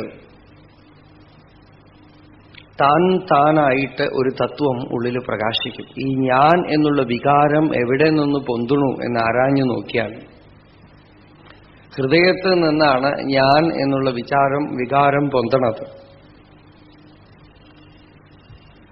ഹൃദയത്തിൽ നിന്നാണ് മനസ്സും പൊന്തണത്. രണ്ടും ഒരേ സ്ഥലത്ത് നിന്നാണ്. അഹങ്കാരവും മനസ്സ്, അഹങ്കാരം തന്നെയാണ് മനസ്സിന്റെ വേര്. പ്രാണനും ഒക്കെ ഹൃദയത്തിൽ നിന്നാണ് പൊന്തണത്. ആത്മാവിൽ നിന്നും പുറപ്പെടുന്ന രണ്ട് കൈവഴികൾ, രണ്ട് ശക്തികളാണ്. ഒന്ന് ക്രിയാശക്തി, ഒന്ന് ഇച്ഛാശക്തി. ക്രിയാശക്തിയാണ് പ്രാണൻ, ഇച്ഛാശക്തിയാണ് മനസ്സ്, ചിന്താശക്തി, അതാണ് മനസ്സ്. ഇത് രണ്ടും പൊന്തണത് ഹൃദയത്തിൽ നിന്നാണ്. ഇതിന് രണ്ടിനും വേര് ഞാൻ എന്നുള്ള വിചാരം, അഹങ്കാരമാണ്. അഹങ്കാരമാണ്. ഈ അഹങ്കാരമില്ലാതെ മറ്റൊന്നും സാധ്യമല്ല. രാത്രി ഉറങ്ങുമ്പോൾ ഇത് ലയിക്കുമ്പോൾ എല്ലാം ലയിച്ചു. ഉറങ്ങുമ്പോൾ ആർക്കും സ്ത്രീയാണെന്നോ പുരുഷനാണെന്നോ ഒരു വിചാരമില്ല, ലോകത്തിനെക്കുറിച്ചുള്ള ചിന്തയില്ല, ഒന്നുമില്ല. രാവിലെ എണീറ്റ ഉടനെ ആദ്യം ഞാൻ എന്നുള്ള വിചാരം ഉള്ളിൽ നിന്ന് പൊന്തി, അതിനുശേഷമാണ് ഞാൻ ഇന്ന ആളാണെന്നൊക്കെ തോന്നണതും എവിടെ കിടക്കണു, ഏത് സ്ഥലത്താ താമസിക്കുന്നതൊക്കെ. അപ്പൊ ആദ്യം വരണത് പ്രഥമ വികാരമാണ് ഈ അഹങ്കാരം. അഹങ്കാരം നമുക്ക് ഉറപ്പുള്ള കാര്യവുമാണ്. ഈശ്വരനെ കുറിച്ച് വേണമെങ്കിൽ നമുക്ക് സംശയം വരാം, ഉണ്ടോ ഇല്ലയോ, ആരാണ് ഈശ്വരൻ, ഒക്കെ കൺഫ്യൂഷനാണ്. ഇതിലൊരു കൺഫ്യൂഷൻ ഇല്ല. എല്ലാവർക്കും അറിയണ കാര്യം താനും ഉണ്ട്, അതിലാർക്കും സംശയമില്ല. ഉറപ്പുള്ള കാര്യമാണ് ഞാനുണ്ട് എന്നുള്ളത്. ഇതിനിപ്പോ അദ്വൈതിയോ വിശിഷ്ടാദ്വൈതിയോ ദ്വൈതിയോ ഏത് സമ്പ്രദായത്തിന് ചേർന്ന ആളായാലും എല്ലാവരും പറയണത് തന്നെ താൻ കണ്ടുപിടിക്കാനാണ്. അതിനുശേഷമുള്ള കാര്യത്തിൽ ചർച്ചയൊക്കെ ഉള്ളൂ. തന്നെ താൻ, തന്റെ യഥാർത്ഥ സ്വരൂപം എന്താണ്, ഞാൻ ആരാണ്, ഞാൻ ആരാണ്, ഈ ശരീരത്തിൽ ഞാൻ ഞാൻ ഞാൻ എന്ന് സ്ഫുരിക്കുന്നത് എന്താണോ അതാണ് മനസ്സ്. അതാണ് മനസ്സിന്റെ വേര്. അവിടുന്നാണ് മനസ്സ് ഉദ്ഭവിക്കുന്നത്. അതിനെ സൂക്ഷ്മമായി ഗ്രഹിക്കുക, സൂക്ഷ്മമായി. അതൊരു ബിന്ദുവാണത്. ആ ബിന്ദുവിലെത്തി നിൽക്കുക. ശ്രമിച്ചു നോക്കുമ്പോൾ അറിയാം, വിഷമാവും. ആ ബിന്ദുവിൽ നിൽക്കാൻ മനസ്സിങ്ങനെ വിഷമിക്കും. മനസ്സിന് ഇങ്ങനെ പോവാനാണ് ഇഷ്ടം, പുറത്തേക്ക് ഇങ്ങനെ അലഞ്ഞുകൊണ്ടിരിക്കാനാണ് ഇഷ്ടം. കുറെ അലഞ്ഞു കഴിയുമ്പോൾ വൈരാഗ്യം എപ്പോ പൂർണ്ണമായിട്ടോ ഉണ്ടാവണോ അപ്പൊ മനസ്സിങ്ങനെ വന്ന് നിൽക്കും ആ ബിന്ദുവിൽ. ഭഗവാൻ രമണ മഹർഷി ഒരു മനോഹരമായ ഒരു എക്സാമ്പിൾ കൊടുത്തു.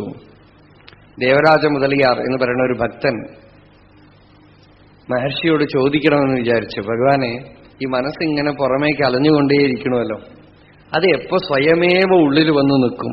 അനേക ചിത്തവൃത്തി, ഒന്നിനെ കണ്ടാൽ ദേഷ്യം തോന്നുന്നു, ഒന്നിനെ കണ്ടാൽ ആശ തോന്നുന്നു, ഇങ്ങനെ അലഞ്ഞുകൊണ്ടിരിക്കുന്നു. ഇതെപ്പോ തനിയെ ഹൃദയത്തിൽ വന്ന് നിൽക്കണ ഒരു അവസ്ഥ ഉണ്ടാവില്ലേ? എപ്പോഴാ ഇതിന് പുറമേക്ക് പോയി മടുക്കുക? മടുത്തിട്ട് സ്വയം ഹൃദയത്തിൽ അടങ്ങാൻ തയ്യാറായിട്ട് വരുമോ എന്ന് ചോദിക്കണം എന്ന് വിചാരിച്ച് അദ്ദേഹം മഹർഷിയുടെ മുറിയിലേക്ക് പോകുമ്പോ ആ സമയം രമണ മഹർഷി അദ്ദേഹത്തിനോട് വളരെ പ്രിയമായിട്ടുള്ള ചില ജീവികളുണ്ട്. അണ്ണാൻ, കുരങ്ങ്, പശു. അപ്പോ മഹർഷിയുടെ വളരെ പ്രിയമായ ഒരു അണ്ണാൻ പ്രസവിച്ചിരിക്കുകയാണ്. കുറെ അണ്ണാൻകുട്ടികള് ഒരു അട്ടപ്പെട്ടിയില് ഇട്ടുവെച്ചിട്ടുണ്ട്. ഈ അണ്ണാൻകുട്ടികൾ ഈ അട്ടപ്പെട്ടിയിൽ നിന്ന് പുറത്തിറങ്ങി ആ മുറിയിലൊക്കെ ഇങ്ങനെ ഓടുന്നു.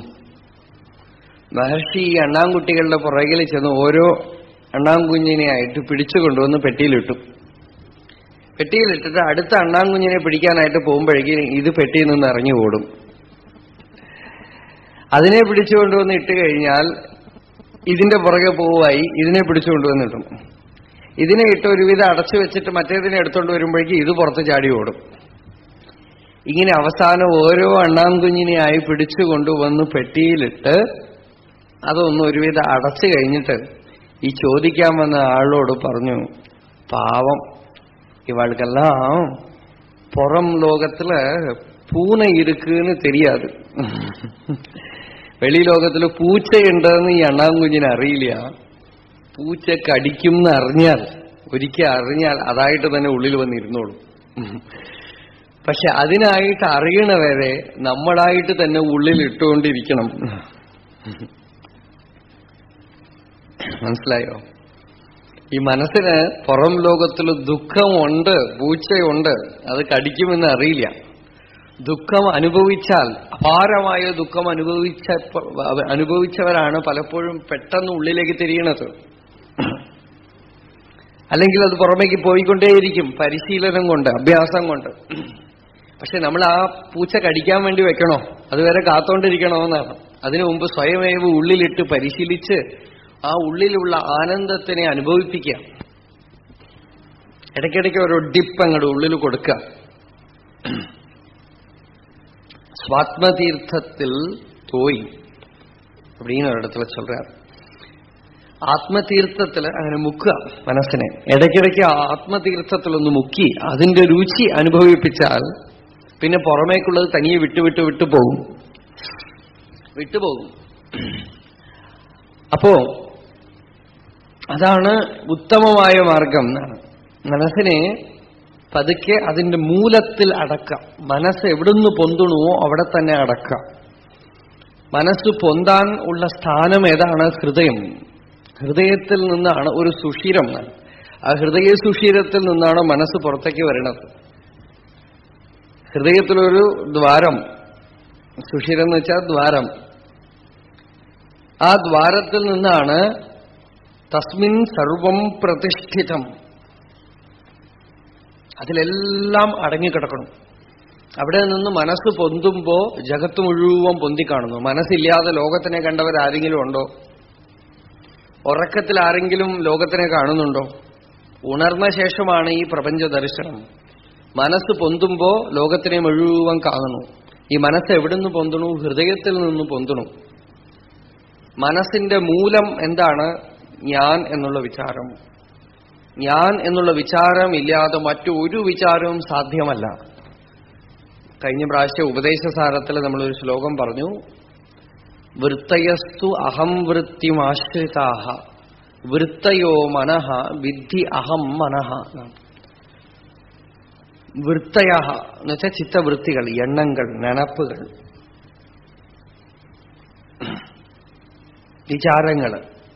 വിചാരങ്ങൾ തന്നെയാണ് മനസ്സ്. വിചാരങ്ങളുടെ ഒക്കെ മൂലമായ വിചാരമാണ് ഞാൻ എന്നുള്ള വിചാരം. ഞാൻ എന്നുള്ള വിചാരം മനസ്സിൽ മുഴുവൻ ഊടും പാവുമായി നിറഞ്ഞിരിക്കുന്നു. ഈ തുണിയില് നൂല് പോലെ മനസ്സിൽ മുഴുവൻ ഞാൻ എന്നുള്ള ആ വികാരം, പ്രഥമ വികാരം നോക്കിയാൽ മനസ്സിലാവും നമുക്ക്. നമ്മളുടെ മനസ്സിനെ ചലിക്കാൻ വിട്ടിട്ട് ഇരുന്ന് നോക്കാം. എല്ലാ വിചാരത്തിന്റെയും സെന്റർ ഞാനാണ്. എനിക്കത് കിട്ടിയില്ല, എനിക്കിത് കിട്ടിയില്ല, എനിക്ക് ധ്യാനിക്കാൻ പറ്റിയില്ല, എനിക്ക് ഇന്നത്തെ പ്രസംഗം മനസ്സിലായില്ല, എനിക്ക് വേണ്ടത് കിട്ടിയില്ല, എനിക്ക് സമാധാനമില്ല, അല്ലെങ്കിൽ ഞാൻ വലിയ ആളാണ്, എനിക്ക് കിട്ടുന്നുണ്ട്. നമ്മളുടെ ധ്യാനം എന്ന് പറയുന്ന അവസ്ഥയിൽ പോലും ഇതുണ്ട്. ഞാൻ സുഖമായിട്ട് ധ്യാനിക്കണം, എനിക്ക് ധ്യാനിക്കാൻ അറിയാം. അവിടെ കൊണ്ട് ഒക്കെ സെന്റർ ഇതാണ്. ഈ അഹങ്കാരത്തിന്റെ ചുറ്റുമാണ് ഈ ബിൽഡിംഗ് മുഴുവൻ കെട്ടിപ്പടുക്കുന്നത്. അത് പിടിച്ചാ പ്രപഞ്ചമേ കുലുങ്ങും. അപ്പൊ വൃത്തയസ്തു അഹംവൃത്തിമാശ്രിതാഹ, ചിത്തവൃത്തികൾ മുഴുവൻ ഈ അഹങ്കാരത്തിനെ ആശ്രയിച്ചു നിൽക്കുന്നു. അഹംവൃത്തിയെ. വൃത്തയോ മനഃ, മനസ്സെന്ന് വെച്ചാൽ തന്നെ ഈ എണ്ണങ്ങൾ, നെനപ്പുകൾ தான் മനസ്സ്, വിചാരങ്ങൾ തന്നെയാണ് മനസ്സ്. അഹം മനഃ, അപ്പോ വാസ്തവത്തിൽ ഈ അഹങ്കാരം തന്നെയാണ് മനസ്സ് എന്നാണ്. അഹങ്കാരം അങ്ങനെ വിടർന്നു വരുന്നതാണ് മനസ്സ്. ഒരു വൃക്ഷത്തിനെ കൊമ്പ്, ഇല, തടി, വേര് എന്നൊക്കെ പറഞ്ഞ് പിരിച്ചാലും വാസ്തവത്തിൽ ഒന്നാണ്. ഒന്ന് തന്നെയാണ് വേരായിട്ടും തടിയായിട്ടും കൊമ്പായിട്ടും ഇലയായിട്ടും ഒക്കെ നിൽക്കുന്നത്. അതിനൊക്കെ ഒരേ വിത്ത്, ഒരേ വിത്തിന്റെ ഉള്ളിൽ നിന്നാണ് ഇതൊക്കെ പൊന്തി വന്നിരിക്കുന്നത്. ആ വിത്ത് തന്നെ മനസ്സാണ്. ആ വിത്ത് മനസ്സാണ്.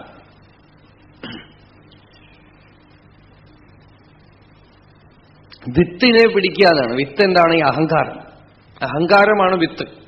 മനസ്സാവുന്ന വൃക്ഷത്തിന്റെ വിത്ത് അഹങ്കാരമാണ്.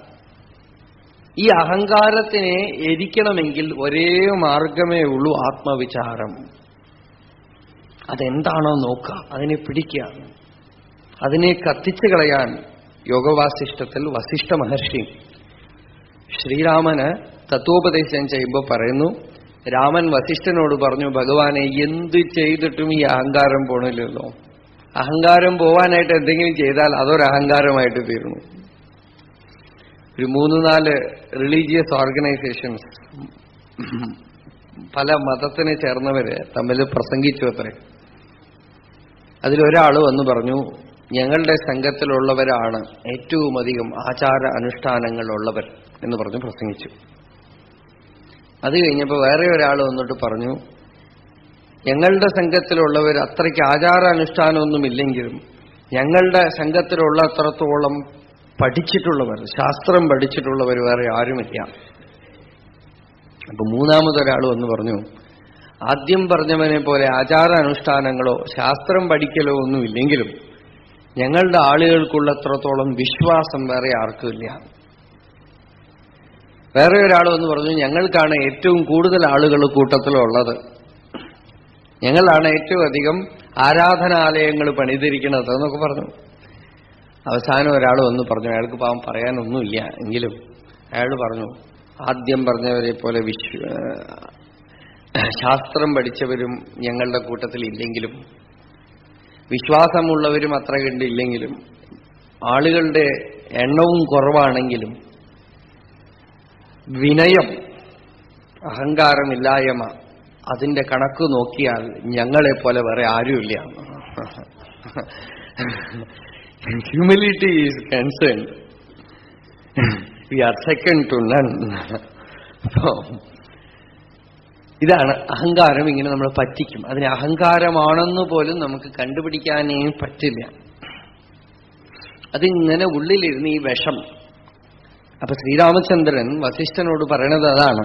യുവാവായിട്ടിരിക്കുമ്പോൾ ചെറുപ്പകാലത്ത് ലോകമൊക്കെ ഒന്ന് കണ്ടിട്ട് വന്നു. അപ്പൊ തന്നെ രാമന് വൈരാഗ്യം വന്നു. രാമൻ പറഞ്ഞു, എനിക്ക് രാജ്യവും വേണ്ട, ചക്രവർത്തിയായിട്ട് ഇരിക്കേണ്ട, ഇവിടെ ഒന്നും ഭരിക്കും വേണ്ട, എന്ത് ചെയ്താലും യത് കൃതം തത് അഹങ്കാരകൃതം. എന്ത് ചെയ്താലും അതൊക്കെ ഈ അഹങ്കാരം ചെയ്യണതായിട്ട് തോന്നുന്നു. അഹങ്കാരത്തിനേക്കാളും വലിയൊരു ശത്രുവില്ല. നഹി അഹങ്കാരാത് പരോ രിപുഹു. അഹങ്കാരവശാദ് ഈഹ അഹങ്കാരവശാദ് ആപത്. അഹങ്കാരമാണ് ഏറ്റവും വലിയ ശത്രുവായിട്ട് ഇരിക്കുന്നത്. അതുകൊണ്ട് ഭഗവാനെ, ഈ അഹങ്കാരത്തിനെ ഇല്ലാതാക്കാൻ എന്താ വഴി? എനിക്ക് ഊണ് കഴിക്കണം തോന്നണില്ല, ജീവിക്കണം തോന്നണില്ല. ലോകത്തിലെ ജനങ്ങളൊക്കെ ജീവിക്കുന്നത് കണ്ടാൽ എന്തു കർമ്മം കൊണ്ടും അഹങ്കാരം പെരുത്തു വരുന്നതായിട്ടാണ് കാണുന്നത്.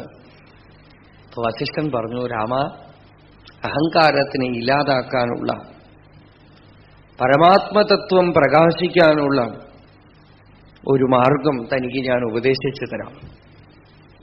ഇതാണ് പുരാതന ഋഷികൾ മുതൽ അറിഞ്ഞുവെച്ചിരിക്കുന്ന രഹസ്യമായ മാർഗം. രാമസ്വാത്മവിചാരോയം കോഹം സ്യാം ഇതി രൂപകഃ ചിത്തദുർദ്രുമബീജസ്യ ദഹനേ ദഹനസ്മൃതഃ. ഹേ രാമ, ഈ ചിത്തം എന്ന് പറയുന്ന ഒരു വിഷവൃക്ഷം, ദുർദ്രുമം എന്നാണ്. ആ വിഷവൃക്ഷത്തിനെ വേരിൽ വെട്ടിയാൽ പോലും പോരാ. വേരിൽ വെട്ടാണ് കാമമില്ലാതാക്കുക, ക്രോധമില്ലാതാക്കുക, അസൂയയില്ലാതാക്കുക എന്നൊക്കെ പറയണത്. ഇതൊക്കെ വേരാണ്. പക്ഷെ വേരിനെ എടുത്താലും ചിലപ്പോൾ എവിടെയെങ്കിലുമൊക്കെ വേര് ഉണ്ടാവും. ഈ ആലുമരത്തിനെ പോലെ ഇവിടെയൊക്കെ ആല് മുളച്ച് കഴിഞ്ഞാൽ നമ്മൾ എത്ര വെട്ടിയാലും പോയി എന്ന് വിചാരിക്കും. 2 ദിവസം കഴിഞ്ഞാൽ അവിടെ ഉണ്ടോ എന്നൊന്ന് പൊന്തും. പിന്നെയും ഇത്തിരി ഉണ്ടെങ്കിൽ മതി, കുറച്ചാ വേരുണ്ടെങ്കിൽ പൊന്തും. അതുപോലെ ഈ കാമം, ക്രോധം, അസൂയ ഇത് ഓരോന്നായിട്ട് നീക്കിക്കൊണ്ടിരുന്നാലും എവിടെയെങ്കിലുമൊക്കെ ഒരു ലേശം വേര് കിടക്കും. അത് വെച്ചുകൊണ്ട് ഈ വൃക്ഷം പൊന്തും. അപ്പൊ വേരിലും വെട്ടിയാ പോരാ, പിന്നെ എന്താ? വിത്തിനെ നശിപ്പിക്കണം. അതിന്റെ വിത്ത് കത്തിക്കണം. വിത്തില് തീ വെക്കണം എന്നാണ് പറയണത്. ആ വിത്തില് തീ വെക്കാൻ എന്താ വഴി? രാമസ്വാത്മവിചാരോയം കോഹം സ്യാം ഇതി രൂപകഃ ചിത്തദുർദ്രുമ ബീജസ്യ ദഹനേ ദഹനസ്മൃതഃ. അതിനെ ദഹിപ്പിക്കാനുള്ള ദഹനൻ, അഗ്നി. ആ അഗ്നി എന്താണ്? സ്വാത്മവിചാരം, ആത്മവിചാരമാണ്. തന്നെ താൻ വിചാരം ചെയ്തറിയാം, തന്റെ യഥാർത്ഥ സ്വരൂപം. ഈ അഹങ്കാരത്തിനെ എവിടുന്ന് പൊന്തുണു എന്ന് നോക്കുക.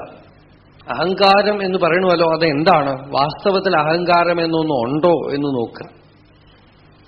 മനസ്സ് എന്നൊന്നും ഉണ്ടോ എന്നുള്ളത് നോക്കുക. അതെവിടുന്ന് പൊന്തുണു എന്ന് ആരാഞ്ഞു നോക്കുക. അതിനെന്താ വഴി? അതിന് സ്ഫുരണയെ ഗ്രഹിക്കുകയാണ്. സ്ഫുരണം ഭഗവാൻ രമണ മഹർഷി തരുന്ന ഒരു ഇൻഡിക്കേറ്ററാണ്. സ്ഫുരണാണ്. അഹം സ്ഫൂർത്തി. അഹം സ്ഫൂർത്തിയെ ഗ്രഹിക്കുക. അഹം സ്ഫൂർത്തി എന്നുള്ളത് എപ്പോ പിടികിട്ടും എന്ന് ചോദിച്ചാൽ, ദേഷ്യം വരുമ്പോ, നമ്മളെ ആരെങ്കിലുമൊക്കെ ചീത്ത വിളിക്കുമ്പോ, നമ്മളെ അപമാനിക്കുമ്പോഴൊക്കെ ഞാൻ ഞാൻ ഞാൻ ഞാൻ ഞാൻ ഞാൻ എന്ന് തോന്നുള്ളില്. എന്നെക്കുറിച്ച് അവരിങ്ങനെ പറഞ്ഞു, എന്നെ ചീത്ത പറഞ്ഞു, എന്നെ അപമാനിച്ചു എന്നിങ്ങനെ വളരെ ശക്തമായിട്ട് ആ ഇൻഡിവിജ്വാലിറ്റി, ആ വ്യക്തിത്വം ഇങ്ങനെ ഉള്ളിൽ സ്ഫുരിക്കും. ആ സ്ഫുരിക്കുമ്പോ പിടിച്ചോളുക. ആർക്കാണ് ഇത് തോന്നണത്? രമണാശ്രമത്തില് അടുക്കളയില് 2 വെപ്പുകാരായിട്ട് ചണ്ട കൂടുകയാണ്. ചമയ്ക്കരവാ 2 പേര് ചണ്ട പൊട്ടുകൊണ്ടിരിക്കുക. അപ്പൊ മഹർഷി നടുവിൽ വന്ന് നിന്നു. അതിലൊരാള് മറ്റേ ആളോട് പറയാണ്, ഭഗവാനെ, ഇവനുക്ക് ഞാൻ ആരെയും தெரியாது, காட்டு குடிக்கிறேன். பகவான் சிரிச்சுட்டே சொன்னார், இதுதான் போய் பார்க்கணும், அது அவனுக்கு காட்டி கொடுக்கண்டா, நீ பார்த்தா போறோம். இப்போ உனக்குள்ள ஸ்புரிக்கிறது பாரு, நான் நான் நான் பிடிச்சுக்கோ, நல்லா பிடிச்சுக்கோ. அந்த ஸ்புரிக்கிற சமயத்துல அப்படியே லவக்குன்னு பிடிச்சுக்கணும். അഹങ്കാരം അങ്ങനെ സ്ഫുരിക്കുന്ന സമയത്ത് പിടിച്ചോളണം എന്നാണ്. അല്ലാത്ത സമയത്ത് പിടികിട്ടില്ല, അതിങ്ങനെ ഉള്ളിൽ കുഴഞ്ഞു പോകും. ആ സ്ഫുരിക്കുന്ന സമയത്ത് പിടിച്ചോളണം. എപ്പോ അഹങ്കാരം സ്ഫുരിക്കുന്നു അപ്പൊ ഗ്രഹിച്ചോളാം. ഗ്രഹിച്ചിട്ട് അത് എവിടുന്ന് പൊന്തണു എന്ന് നോക്കാം. എവിടുന്ന് അതങ്ങനെ പൊന്തി വരണു? അതാണോ മനസ്സിന്റെ മൂലം. അതാണ് ഹൃദയം എന്ന് പറയുന്നത്. ഹൃദയസ്ഥാനം അതാണ്. ഇവിടുന്ന് കാണാൻ നമുക്ക് ശരീരത്തിൽ ഒരു സ്ഥാനം കാണിക്കാമെങ്കിൽ ഈ വലതുവശത്ത് നാഭിക്ക് മുകളില് സ്തനത്തിന് ചുവട്ടിലായിട്ട് ഈ ഒരു വലതുവശത്ത് നിന്നും ഈ സ്ഫുരണ അനുഭവപ്പെടും. അതാണ് ഹൃദയസ്ഥാനം എന്ന് പറയുന്നത്. ഇടതുവശത്തുള്ള ഹൃദയം രക്തം ചംക്രമണത്തിനുള്ള ഹൃദയം. ഇവിടെ ഒരു ഹൃദയം സ്പിരിച്വൽ ഹാർട്ട്, അധ്യാത്മഹൃദയമാണത്. അവിടുന്നാണ് അധ്യാത്മ അനുഭൂതികളൊക്കെ ഉണ്ടാവുന്നത്. അതുകൊണ്ടാണ് നമ്മളൊക്കെ തന്നെ സ്പോണ്ടേനിയസ് ആയിട്ട് ഞാൻ എന്ന് പറയുന്നത്. കൈ എടുത്തുകൊണ്ടുവന്ന് വലതുവശത്ത് ഇവിടെ വെച്ച് വലതുവശത്ത് മാറില് തൊട്ടുകൊണ്ടാണ് ലോകത്തിൽ എവിടെ ചെന്നാലും എല്ലാവരും ഞാൻ എന്ന് പറയാം. തലയിൽ ആരും തൊടണില്ലല്ലോ. എത്ര എളുപ്പത്തിൽ മുട്ടിൽ തൊടണില്ലല്ലോ. പുറമേക്ക് തൊടാം. കൈ ഇങ്ങനെ പൊന്തിച്ചു കൊണ്ടുവന്ന് ലോകത്തിൽ എവിടെ ചെന്നാലും ആരും ഇവിടെയാണ്. അങ്ങനെ ഇങ്ങോട്ട് എടുത്തു തൊട്ടുപോകും. ഇതൊരു പുറമേക്കൊരു സ്ഥാനം അത്രയേ ഉള്ളൂ. അല്ലാതെ അവിടെയാണ് ആത്മാവ് ഇരിക്കുന്നതെന്ന് ധരിക്കരുത്. അത് അനന്തമായ വസ്തു. അതിന് ദേശകാലങ്ങളൊന്നുമില്ല. പക്ഷേ ശരീരത്തില് നമുക്ക് ഒരു അനുഭവപ്പെടാൻ ഒരു യോഗരഹസ്യം. അപ്പോ അഹങ്കാരത്തിന്റെ ഉത്പത്തി സ്ഥാനം മൂലം ആണ് ഹൃദയം. ആ ഹൃദയത്തിൽ നിന്ന് അഹങ്കാരം പൊന്തുന്നതോടുകൂടെ ബാക്കിയൊക്കെ പൊന്തണു. ഈ അഹങ്കാരത്തിനെ ഞാൻ ഞാൻ ഞാൻ ഞാൻ എന്ന് സ്ഫുരിക്കുന്നതിനെ എന്താണെന്ന് ആരാഞ്ഞു നോക്കിയാൽ ഞാൻ എന്നുള്ള അഹങ്കാരം പോയി താൻ താനായിട്ട് അഹം തത്വം ബ്രഹ്മം. ബ്രഹ്മം എന്ന് വെച്ചാൽ തന്നെ ബൃഹത്തായി എങ്ങും വ്യാപിച്ചു നിൽക്കുന്നത് എന്നർത്ഥം. എല്ലായിടത്തും ഉള്ളത്, സർവത്ര നിറഞ്ഞു നിൽക്കുന്നത്. അതിനെ അറിഞ്ഞതുകൊണ്ടാണ് പ്രഹ്ലാദൻ ഹിരണ്യകശിപുവിനോട് സർവത്ര ഉണ്ട് എന്ന് പറഞ്ഞത്. എല്ലായിടത്തും നിറഞ്ഞു നിൽക്കണമെന്ന് പറഞ്ഞത്. ആ തത്വം തന്റെ ഹൃദയത്തില് ഈ അഹങ്കാരത്തിന്റെ മൂലം അന്വേഷിച്ചു നോക്കെ അഹങ്കാരം പോയിട്ട് അഹംബോധം, അനന്തമായ ബോധതത്വം, ചിദാകാശം പ്രകാശിക്കും. ഇപ്പോ നമുക്ക് അറിയുന്നത് ഭൂതാകാശം, മെറ്റീരിയൽ സ്പേസ് ആണ്. അതും പോയി ചിത്താകാശവും നീങ്ങി ചിദാകാശം, അനന്തമായ ആത്മാകാശം ഹൃദയത്തില് പ്രകാശിക്കുന്ന ആ സ്വാനുഭവം സിദ്ധിച്ചതുകൊണ്ടാണ് ഹസ്താമലകൻ ഇന്നലെ ശങ്കരാചാര്യർ ചോദിച്ച ചോദ്യത്തിന് അപ്പൊ താൻ ശരീരമാണെന്ന് ധരിക്കുമ്പോഴാണല്ലോ ഈ ഭേദമൊക്കെ വരുന്നത്. ഉറക്കത്തിൽ പോലും ഭേദബുദ്ധിയൊക്കെ പോകണു. അങ്ങനെ ഇരിക്കുമ്പോൾ അനുഭവസ്ഥിതിയിൽ താൻ ശരീരമാണെന്നുള്ളതേ ഇല്ല. നിരന്തരം താൻ ബ്രഹ്മമാണ്, ബോധമാണ്, അനന്തമായ സത്യമാണെന്ന് അനുഭവിച്ചിരിക്കുന്നത് കൊണ്ട് നാഹം മനുഷ്യോ നച ദേവയക്ഷൗ ന ബ്രാഹ്മണ ക്ഷത്രിയ വൈശ്യശൂദ്രാഹ ന ബ്രഹ്മചാരീ ന ഗൃഹീവനസ്ഥോ ഭിക്ഷുർന ചാഹം നിജബോധരൂപ. നാഹം മനുഷ്യ, ഞാൻ മനുഷ്യനല്ല. നച ദേവയക്ഷ, ഞാൻ ദേവനോ യക്ഷനോ അല്ല. ന ബ്രഹ്മചാരി, ഞാൻ ബ്രഹ്മചാരിയല്ല. ന ഗൃഹി, ഗൃഹസ്ഥനുമല്ല. ഇതൊക്കെ തന്നെ ശരീര അധ്യാസമാണ്. രമണ മഹർഷിയോട് ഒരു ഗൃഹസ്ഥൻ ചോദിച്ചു, ഭഗവാനെ ഞാൻ ഗൃഹസ്ഥാശ്രമമൊക്കെ വിട്ട് സന്യാസം എടുക്കട്ടെ എന്ന് ചോദിച്ചു. ഭാര്യയും കുട്ടികളെയൊക്കെ വിട്ടിട്ട് പോട്ടെ. അപ്പൊ മഹർഷി ചോദിച്ചു, ഭാര്യയും കുട്ടികളും ഒക്കെ തനിക്ക് എന്ത് ദ്രോഹം ചെയ്തു? ഇപ്പോ ഗൃഹസ്ഥാശ്രമത്തിൽ ഇരിക്കുമ്പോൾ താൻ ഗൃഹസ്ഥനാണ് വിചാരിക്കണം. ഈ ചിന്ത മാറ്റാൻ വേണ്ടിയിട്ടാണ് സന്യാസം എടുക്കാൻ പുറപ്പെടുന്നത്. അവിടെ ചെന്ന് കഴിഞ്ഞാലോ ഞാൻ സന്യാസിയാണെന്ന് തോന്നും. രണ്ടിടത്തും ശരീരത്തിനെയാണ് നിങ്ങൾ ഇപ്പോഴും താൻ എന്ന് ധരിച്ചിരിക്കുന്നത്. ശരീരം ഗൃഹസ്ഥൻ, ശരീരം സന്യാസി, ശരീരം ബ്രഹ്മചാരി. ഇതൊക്കെ തന്നെ അജ്ഞാനത്തിന്റെ ലക്ഷണമാണ്. അപ്പൊ ഗൃഹസ്ഥനോ അഥവാ കാഷായം ധരിച്ചവനോ വിവാഹം കഴിച്ചവനോ ബ്രഹ്മചാരിയോ എന്നുള്ളതല്ല കാര്യം. ഈ ശരീരം ഞാനല്ല, ഞാൻ ആത്മാവാണ് എന്നുള്ള അനുഭവമാണ് ജ്ഞാനത്തിന്റെ ലക്ഷണം. അത് ആർക്കുണ്ടോ അവനാണ് മുക്തപുരുഷൻ. അപ്പോ അതാണ് അസ്താമലകൻ ഇവിടെ ഇതിനെയൊക്കെ നിഷേധിച്ചു. ശരീരമേ ഞാനല്ല. ന ബ്രഹ്മചാരീ ന ഗൃഹീ ന വനസ്ഥഃ ഭിക്ഷുർനചാഹം നിജബോധരൂപ. പിന്നെ ആരാണ്? നിജബോധരൂപമാണ്. ശുദ്ധമായ നിജം എന്ന് വെച്ചാൽ സ്വരൂപം എന്നർത്ഥം, ആത്മാവ് എന്നർത്ഥം. ആത്മാവിനെ കുറിക്കുന്നത്. ബോധം എന്ന് വെച്ചാൽ അറിവ്, ജ്ഞപ്തി, കോൺഷ്യസ്നസ്. നിജബോധരൂപ. അതില് ശരീരം, മനസ്സ്, ബുദ്ധി ഒന്നും തന്നെ യഥാർത്ഥ സ്വരൂപത്തിലില്ല. യഥാർത്ഥ സ്വരൂപത്തിൽ ദേഹമില്ല, യഥാർത്ഥ സ്വരൂപത്തിൽ മനസ്സില്ല, യഥാർത്ഥ സ്വരൂപത്തിൽ ബുദ്ധിയില്ല. അത് അഖണ്ഡമാണ്, നിശ്ചലമാണ്, അഗാധമാണ്, സച്ചിദാനന്ദമയമാണ്, ശിവമാണ്. ഈ അവസ്ഥയിൽ ഇരുന്നു കൊണ്ട് തന്നെയാണ് ശങ്കരാചാര്യസ്വാമികളും ഗോവിന്ദ ഭഗവത്പാദര് ചോദിച്ചപ്പോ പറഞ്ഞു, ഞാൻ ശിവമാണ്. ന ഭൂമിർന തോയം ന തേജോ ന വായു ന ഖം നേന്ദ്രിയം വാ ന തേഷാം സമൂഹഃ അനൈകാന്തികത്വാത് സുഷുപ്ത്യേകസിദ്ധഃ തദേകോവശിഷ്ടഃ ശിവഃ കേവലോഹം. പഞ്ചഭൂതാത്മകമായ ഇതൊന്നും തന്നെ ഞാനല്ല, ഇതിനെയൊക്കെ തള്ളിക്കളഞ്ഞാൽ തള്ളാനും കൊള്ളാനും കഴിയാതെ നിൽക്കുന്ന ശിവം. ശിവം എന്ന് വെച്ചാൽ അവബോധം, അറിവ് എന്നർത്ഥം. ആ അറിവാണ് ഞാൻ. തദേകോവശിഷ്ട ശിവഃ കേവലോഹം. ഇതാണ് അഷ്ടാംഗ സ്തോത്രത്തിന്റെ കാതലായിട്ടുള്ള തത്വം. മേൽക്കൊണ്ട് ഉള്ള ശ്ലോകങ്ങൾ നമ്മൾ നാളെ കാണാം. ഓം. കാണപ്പെടുന്നത് കാണുന്നവൻ, ഇങ്ങനെ ഒരു വിശകലനം, ഒരു ആത്മവിചാരം, ഇങ്ങനെയൊരു ധ്യാനം, അതിനെ ദൃഗ്ദൃശ്യ വിവേകം എന്ന് പറയും. നിങ്ങൾ ഒക്കെ എന്റെ മുമ്പിലിരിക്കണു, നിങ്ങളെ ഞാൻ കാണുന്നു. അപ്പൊ നിങ്ങളൊക്കെ ദൃശ്യം, നിങ്ങളെയൊക്കെ കാണുന്ന ഞാൻ ദൃക്ക്. നിങ്ങളൊക്കെ ദൃശ്യം, ഞാൻ കാണുന്ന വസ്തുക്കള്, രൂപങ്ങളാണ് നിങ്ങളൊക്കെ. നിങ്ങളുടെയൊക്കെ രൂപത്തിനെ കാണുന്ന ഞാൻ ദൃക്ക്, കാണുന്നവൻ. എങ്ങനെയാ കാണുന്നത്? കണ്ണുകൊണ്ട് കാണുന്നു. കണ്ണുകൊണ്ട് നിങ്ങളെയൊക്കെ കാണുന്നു.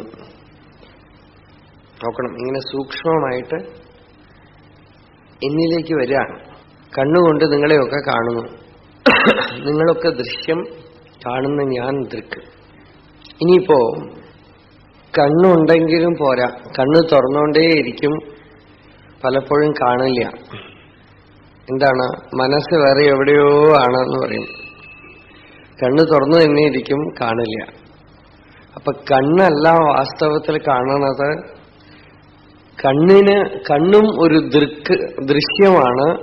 കണ്ണിനെ കാണുന്നവനാണ് ദൃക്ക്. അത് മനസ്സാണ് കണ്ണിലൂടെ കാണുന്നത്. കണ്ണിലൂടെ മനസ്സ് വന്നിട്ടാണ് പുറം ലോകത്തിനെ കാണുന്നത്. അപ്പൊ കുറച്ചുകൂടെ സൂക്ഷ്മമാണ് മനസ്സ്. കണ്ണില്ലാതെ തന്നെ മനസ്സ് സ്വപ്നത്തിൽ കാണുന്നു, കേൾക്കണു, മണക്കണു, രുചിക്കണു, ഒക്കെ ചെയ്യണു. സ്വപ്നം കാണുമ്പോൾ നമ്മളുടെ ശരീരം ജഡമായിട്ട് കിടക്കുമ്പോഴും ഉള്ളിൽ ഉണർന്ന് പ്രവർത്തിച്ചുകൊണ്ടേയിരിക്കുന്നു, ദൃശ്യങ്ങളെ ഉണ്ടാക്കി കണ്ടുകൊണ്ടേയിരിക്കുന്നു. അപ്പൊ മനസ്സ് കണ്ണിന്റെ കണ്ണ്. ആ മനസ്സിൽ ഉണ്ടാവുന്ന മൂവ്മെന്റ്സ്, ചിത്തവൃത്തികള്, അതിനെയൊക്കെയും ഒരാള് കാണുന്നു. എനിക്കിപ്പോ ദേഷ്യം വരുന്നു, ഞാനിപ്പോ മൂഡ് ഓഫാണ്, എന്റെ മനസ്സ് അലഞ്ഞുകൊണ്ടിരിക്കുന്നു, ഇങ്ങനെയൊക്കെ കാണുന്ന ഒരാളുണ്ട്. മനസ്സിനെയും കാണുന്ന ആള് ബുദ്ധി. ബുദ്ധി കൊണ്ടാണ് ഈ ഡിസ്ക്രിമിനേഷനും ഒക്കെ ചെയ്യുന്നത്. മനസ്സിൽ വരുന്ന തോട്ട്സിനെയൊക്കെ കാണുന്നു ബുദ്ധി കൊണ്ട്. അപ്പൊ ബുദ്ധി ദൃക്ക്, മനസ്സ് ദൃശ്യം. ആ ബുദ്ധിയുടെയും ഉണ്മയും ഇല്ലായ്മയും ഒക്കെ അറിയുന്ന ഒരാളുണ്ട്. യോ ബുദ്ധേഹേ പരതഃ, ബുദ്ധിക്കും പരമായിട്ടുള്ളത്. ഇപ്പൊ എന്റെ ബുദ്ധി ജോലി ചെയ്യണില്ല, ഇപ്പൊ എനിക്ക് ഓർമ്മ കിട്ടണില്ല, ഇപ്പൊ എനിക്ക് പഠിച്ചതൊന്നും ഓർമ്മയില്ല, ഇതൊക്കെ പറഞ്ഞ് ബുദ്ധിയും കാണുന്ന ഒരാള് സാക്ഷി. ബുദ്ധിക്ക് സാക്ഷി. ബുദ്ധി എന്ന് പറഞ്ഞത് വളർന്നു വന്നതാണല്ലോ. ഓരോ കാലത്തായിട്ട് കഴിക്കുന്ന ആഹാരം, ശേഖരിക്കുന്ന അറിവ് കൊണ്ട് പതുക്കെ പതുക്കെ പുഷ്ടിപ്പെട്ടു വന്നതാ. അപ്പൊ ആ ബുദ്ധിക്കും മുൻപിൽ ഞാൻ ഉണ്ടായിരുന്നു. ആ ഞാൻ, ബുദ്ധിക്കും സാക്ഷിയായ ഞാൻ, ബുദ്ധിയും കണ്ടുകൊണ്ട് നിൽക്കുന്ന അവയർനെസ്, അവബോധം, ആ സാക്ഷിയാണ് അഷ്ടാമലകൻ നിജബോധരൂപ എന്ന് പറഞ്ഞത്. അതിനെയാണ് നിജബോധരൂപ. അപ്പോ ശരീരത്തിനെ തള്ളി, മനസ്സിനെ തള്ളി, ബുദ്ധിയെ തള്ളി, അതിനെല്ലാറ്റിനെയും കണ്ടുകൊണ്ട് നിൽക്കുന്ന ബോധത്തിനെ ചെന്നു തൊട്ടു. ആ ബോധമാണ് എന്റെ യഥാർത്ഥ സ്വരൂപം എന്ന് കണ്ടുപിടിച്ചു. അത് ധ്യാനത്തിലൂടെ, ആത്മവിചാരത്തിലൂടെ കണ്ടുപിടിക്കണം. അപ്പോഴേ യഥാർത്ഥ കണ്ടുപിടുത്തമാവുള്ളൂ.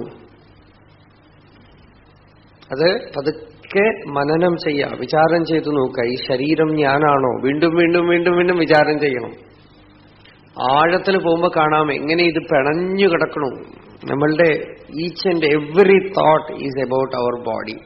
നമുക്ക് സൂക്ഷിച്ചു നോക്കിയാൽ കാണാം എത്ര കണ്ടത് പിണഞ്ഞു കിടക്കണു. അപ്പോ ശരീരം ഞാനാണോ? ശരീരം ഞാനല്ല. ഈ മനസ്സ് അതും ഞാനല്ല. ബുദ്ധിയും ഞാനല്ല.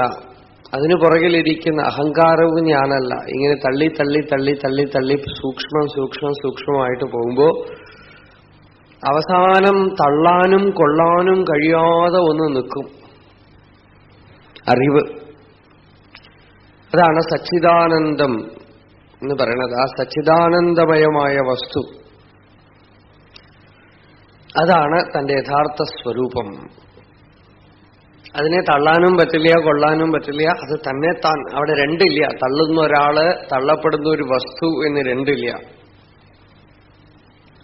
അതില് ആദ്യമൊക്കെ പരിശീലനം ചെയ്യുന്നവർക്ക് ഒരു സ്പ്ലിറ്റ് സെക്കൻഡ് നേരമൊക്കെ അതിൽ നിൽക്കുള്ളൂ. വീണ്ടും മനസ്സ് പുറത്തേക്ക് വരും, ക്ഷണനേരത്തേക്കൊക്കെ. പക്ഷെ ഇവിടെ ഉള്ള ഇയാള്, ഈ അഷ്ടാമലകൻ, നിരന്തരം അതിൽ നിന്നുകൊണ്ട് പറയണു ഞാനതാണ്, അതാണ് എന്റെ സ്വരൂപം.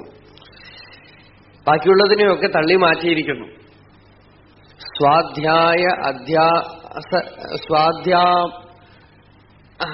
അധ്യാരോപത്തിനെ നീക്കിയിരിക്കുന്നു. അധ്യാരോപം എന്നാണ് അതിന് പറയുക. Super imposition. താനല്ലാത്തതിനെയൊക്കെ അധ്യാസം ചെയ്തിരിക്കുക. ഒക്കെ മേലെ മേലെ മേലെ മേലെ ഇട്ടുവെച്ചിരിക്കുകയാണ്. ഇതിനെയൊക്കെ മാറ്റി തന്റെ ഉണ്മയായ സ്വരൂപം അങ്ങനെ പ്രകാശിക്കുന്നു. ഇതിന് നമുക്കുള്ള വഴി എന്താണ്? നിരന്തരം അല്പം സമയം കിട്ടുമ്പോഴൊക്കെ ഒന്ന് വിചാരം ചെയ്ത് നോക്കുക. അതിനായിട്ട് പ്രത്യേകം ഒന്നും സമയം വേണ്ട. നമുക്ക് ധാരാളം സമയം കിട്ടും. നിശ്ചലമായിട്ട് ശാന്തമായിട്ടിരിക്കുമ്പോൾ ഒന്ന് ഉള്ളില് തന്നോട് തന്നെ ചോദിച്ചു നോക്കുക. തന്നോട് തന്നെ ഒന്ന് വിചാരം ചെയ്ത് ചോദിച്ചു നോക്കുക. ഇതാർക്കും ചെയ്യാം.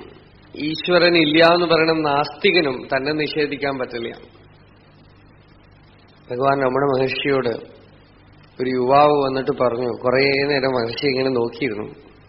എന്നിട്ട് സമയം കിട്ടിയപ്പോ അയാൾ പറഞ്ഞു, ഭഗവാനെ, സ്വാമി, ഞാനൊരു നാസ്തികനാണ്. മഹർഷി ഒന്നും വേണ്ടിയില്ല. പിന്നെയും കുറെ നേരം കഴിഞ്ഞപ്പോ പറഞ്ഞു, അയാള് ഒന്നും ഉത്തരം കിട്ടണില്ല എന്ന് കണ്ടപ്പോ പിന്നെയും പറഞ്ഞു, ഇവരൊക്കെ എന്തൊക്കെയോ ശാസ്ത്രമൊക്കെ ഉണ്ടെന്ന് പറയണമല്ലോ, അതൊക്കെ കള്ളം, അതെല്ലാം വെറും പൊയ്.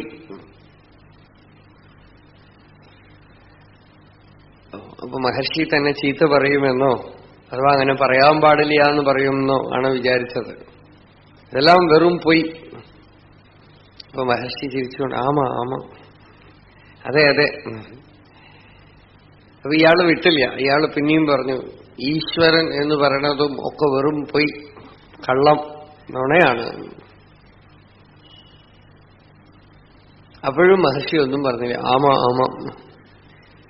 കുറച്ചു നേരം കഴിഞ്ഞപ്പോ മഹർഷി ചോദിച്ചു, നീ ഉണ്ടല്ലോ അല്ലേ? ഈ നിഷേധിക്കുന്ന ഈശ്വരനില്ല, ശാസ്ത്രമില്ല എന്നൊക്കെ പറയണ നീ ആരാ? നീ ഉണ്ടോ? ഞാനുണ്ട്. അതുകൊണ്ടല്ലേ നിഷേധിക്കാൻ. മതി, നീയാണ് ആസ്തികൻ. നാസ്തികൻ എന്ന് പറയണ്ട. കാരണം ആസ്തികൻ എന്ന് വെച്ചാൽ അസ്ഥി എന്ന് ആര് പറയണോ അവൻ ആസ്തികനാണ്. നാസ്തി എന്ന് പറയുന്നവനാണ് നാസ്തികൻ. തന്നെ താൻ ആർക്കും നിഷേധിക്കാൻ കഴിയില്ല. ഞാൻ ഉണ്ട്, അഹമസ്മി അഹമസ്മി അഹമസ്മി. എല്ലാവർക്കും ഉറപ്പുള്ള കാര്യമാണ് ഞാൻ ഉണ്ട് എന്നുള്ള കാര്യം. അതിനെ ആർക്കും നിഷേധിക്കാൻ കഴിയില്ല. എന്ത് യുക്തിവാദിയാവട്ടെ, എന്ത് നാസ്തികനാവട്ടെ. ഈശ്വരൻ എന്താണെന്ന് അറിയാത്തത് കൊണ്ടാണ് ഈശ്വരൻ ഇല്ല എന്ന് പറയണത്.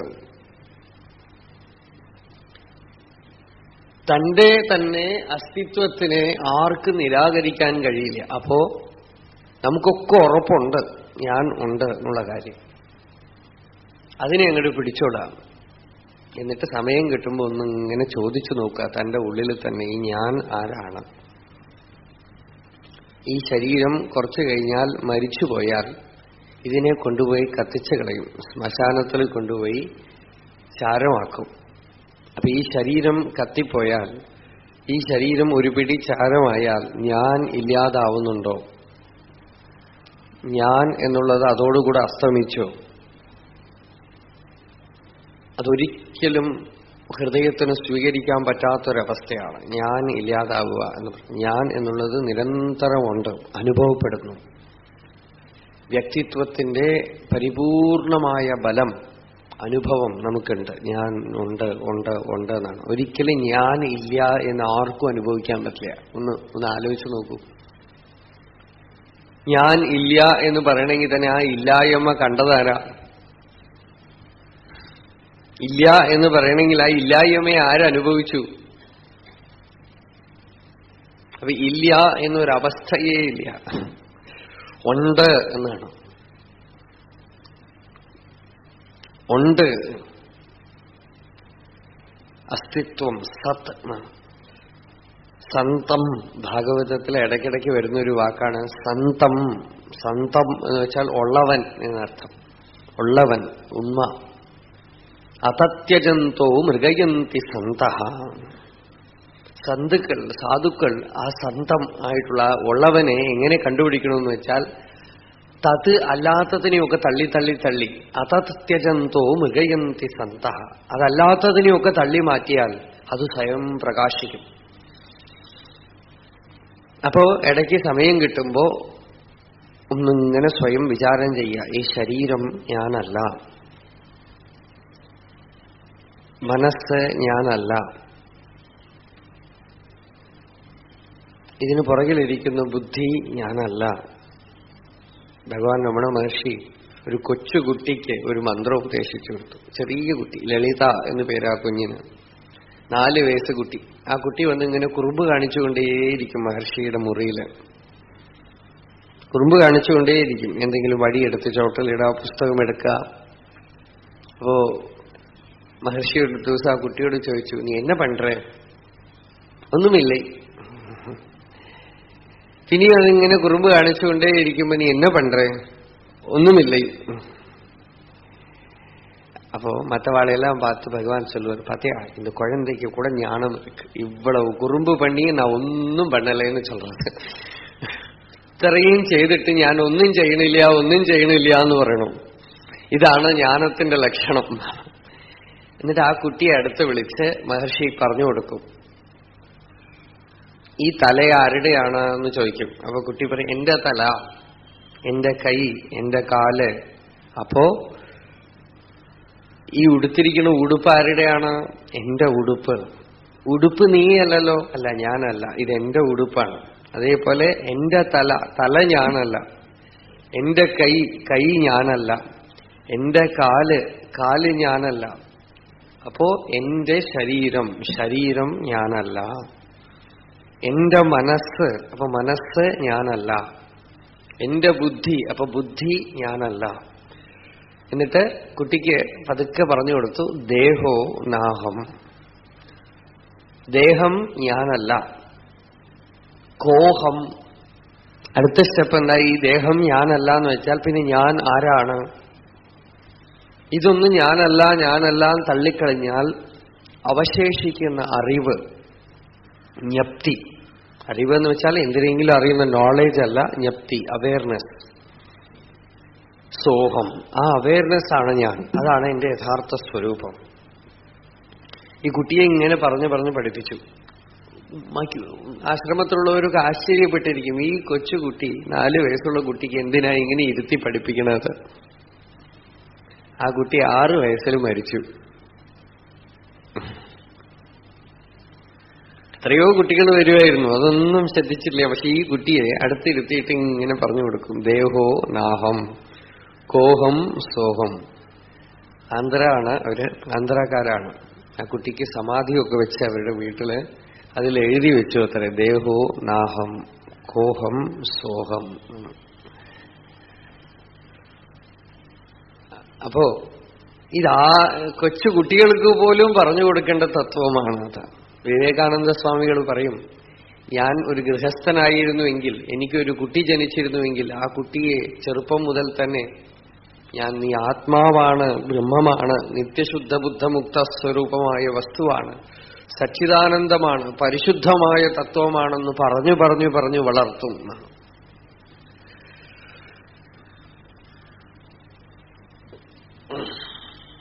അപ്പോ ശരീരം എന്റെ സ്വരൂപമല്ല, ശരീരം ഞാനല്ല എന്ന് തള്ളിയതോടുകൂടെ ശരീരത്തോട് ചേർന്ന് നിൽക്കുന്ന എല്ലാ ഭേദങ്ങളും പോയി.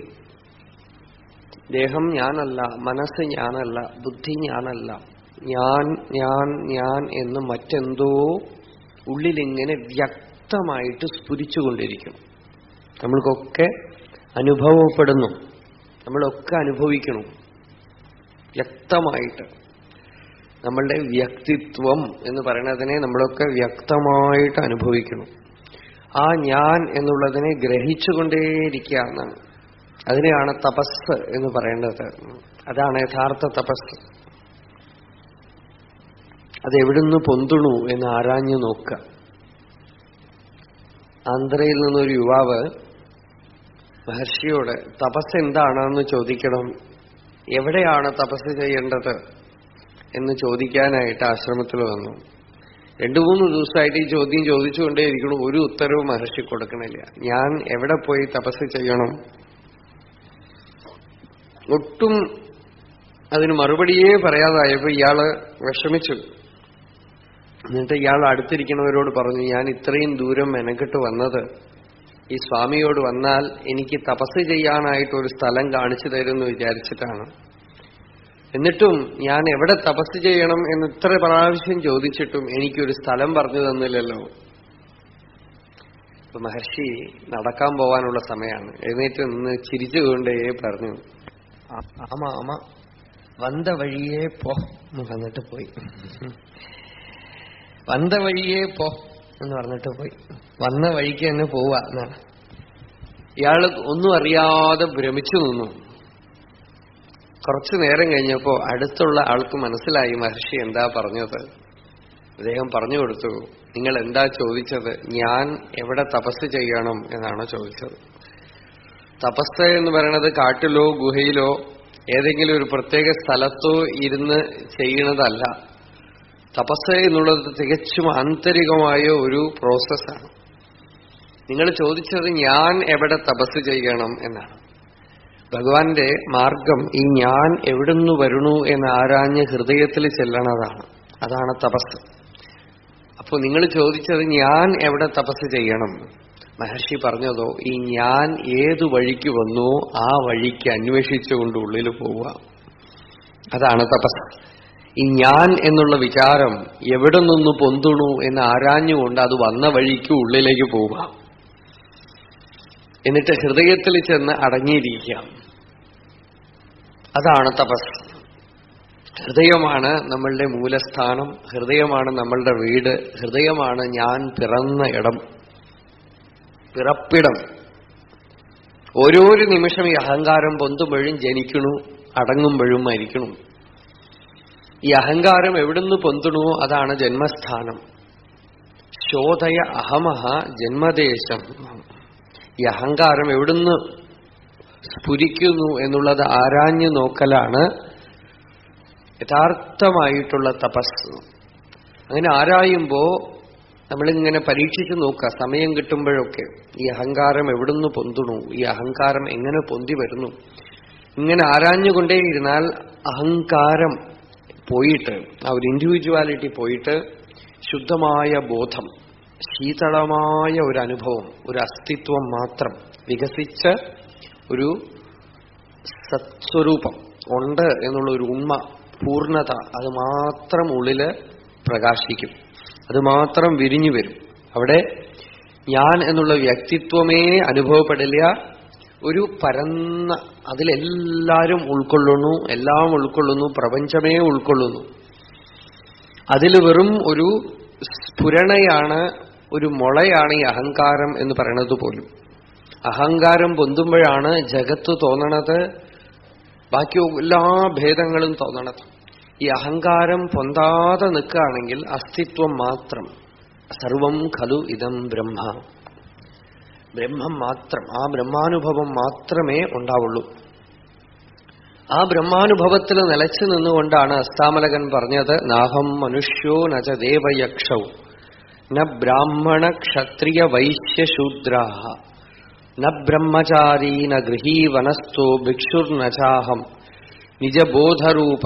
ഞാൻ നിജബോധരൂപമാണ്. നിജബോധരൂപം എന്ന് വെച്ചാൽ ബോധം എന്ന് വെച്ചാൽ കോൺഷ്യസ്നസ്. അനന്തമായ ബോധസമുദ്രമാണ് ഞാൻ എന്ന് പറഞ്ഞത്. അതിനെ ഒന്നുകൂടെ വികസിപ്പിച്ചുകൊണ്ടാണ് അടുത്ത ശ്ലോകത്തിൽ പറയണത്, നിമിത്തം മനഃചക്ഷുരാദിപ്രവൃത്തൗ നിരസ്താഖിലോപാധിരാകാശകൽപഃ രവിർലോകചേഷ്ടാനിമിത്തം യഥായഃ സ നിത്യോപലബ്ധി സ്വരൂപോഹം ആത്മാ. നിമിത്തം മനഃചക്ഷുരാദിപ്രവൃത്തൗ നിരസ്താഖിലോപാധി ആകാശകൽപഃ രവിർലോകചേഷ്ടാനിമിത്തം യഥായഃ സ നിത്യോപലബ്ധി സ്വരൂപോഹം ആത്മാ. നിമിത്തം മനഃചക്ഷുരാദിപ്രവൃത്തൗ. അതിനൊരു ഉദാഹരണം പറഞ്ഞു, യഥാ രവിഹി ലോകചേഷ്ടാനിമിത്തം. രവിഹി എന്ന് വെച്ചാൽ സൂര്യൻ. സൂര്യൻ ഉദിക്കുമ്പോ ലോകത്തിലെ എല്ലാ ചേഷ്ടകളും നടക്കുന്നു.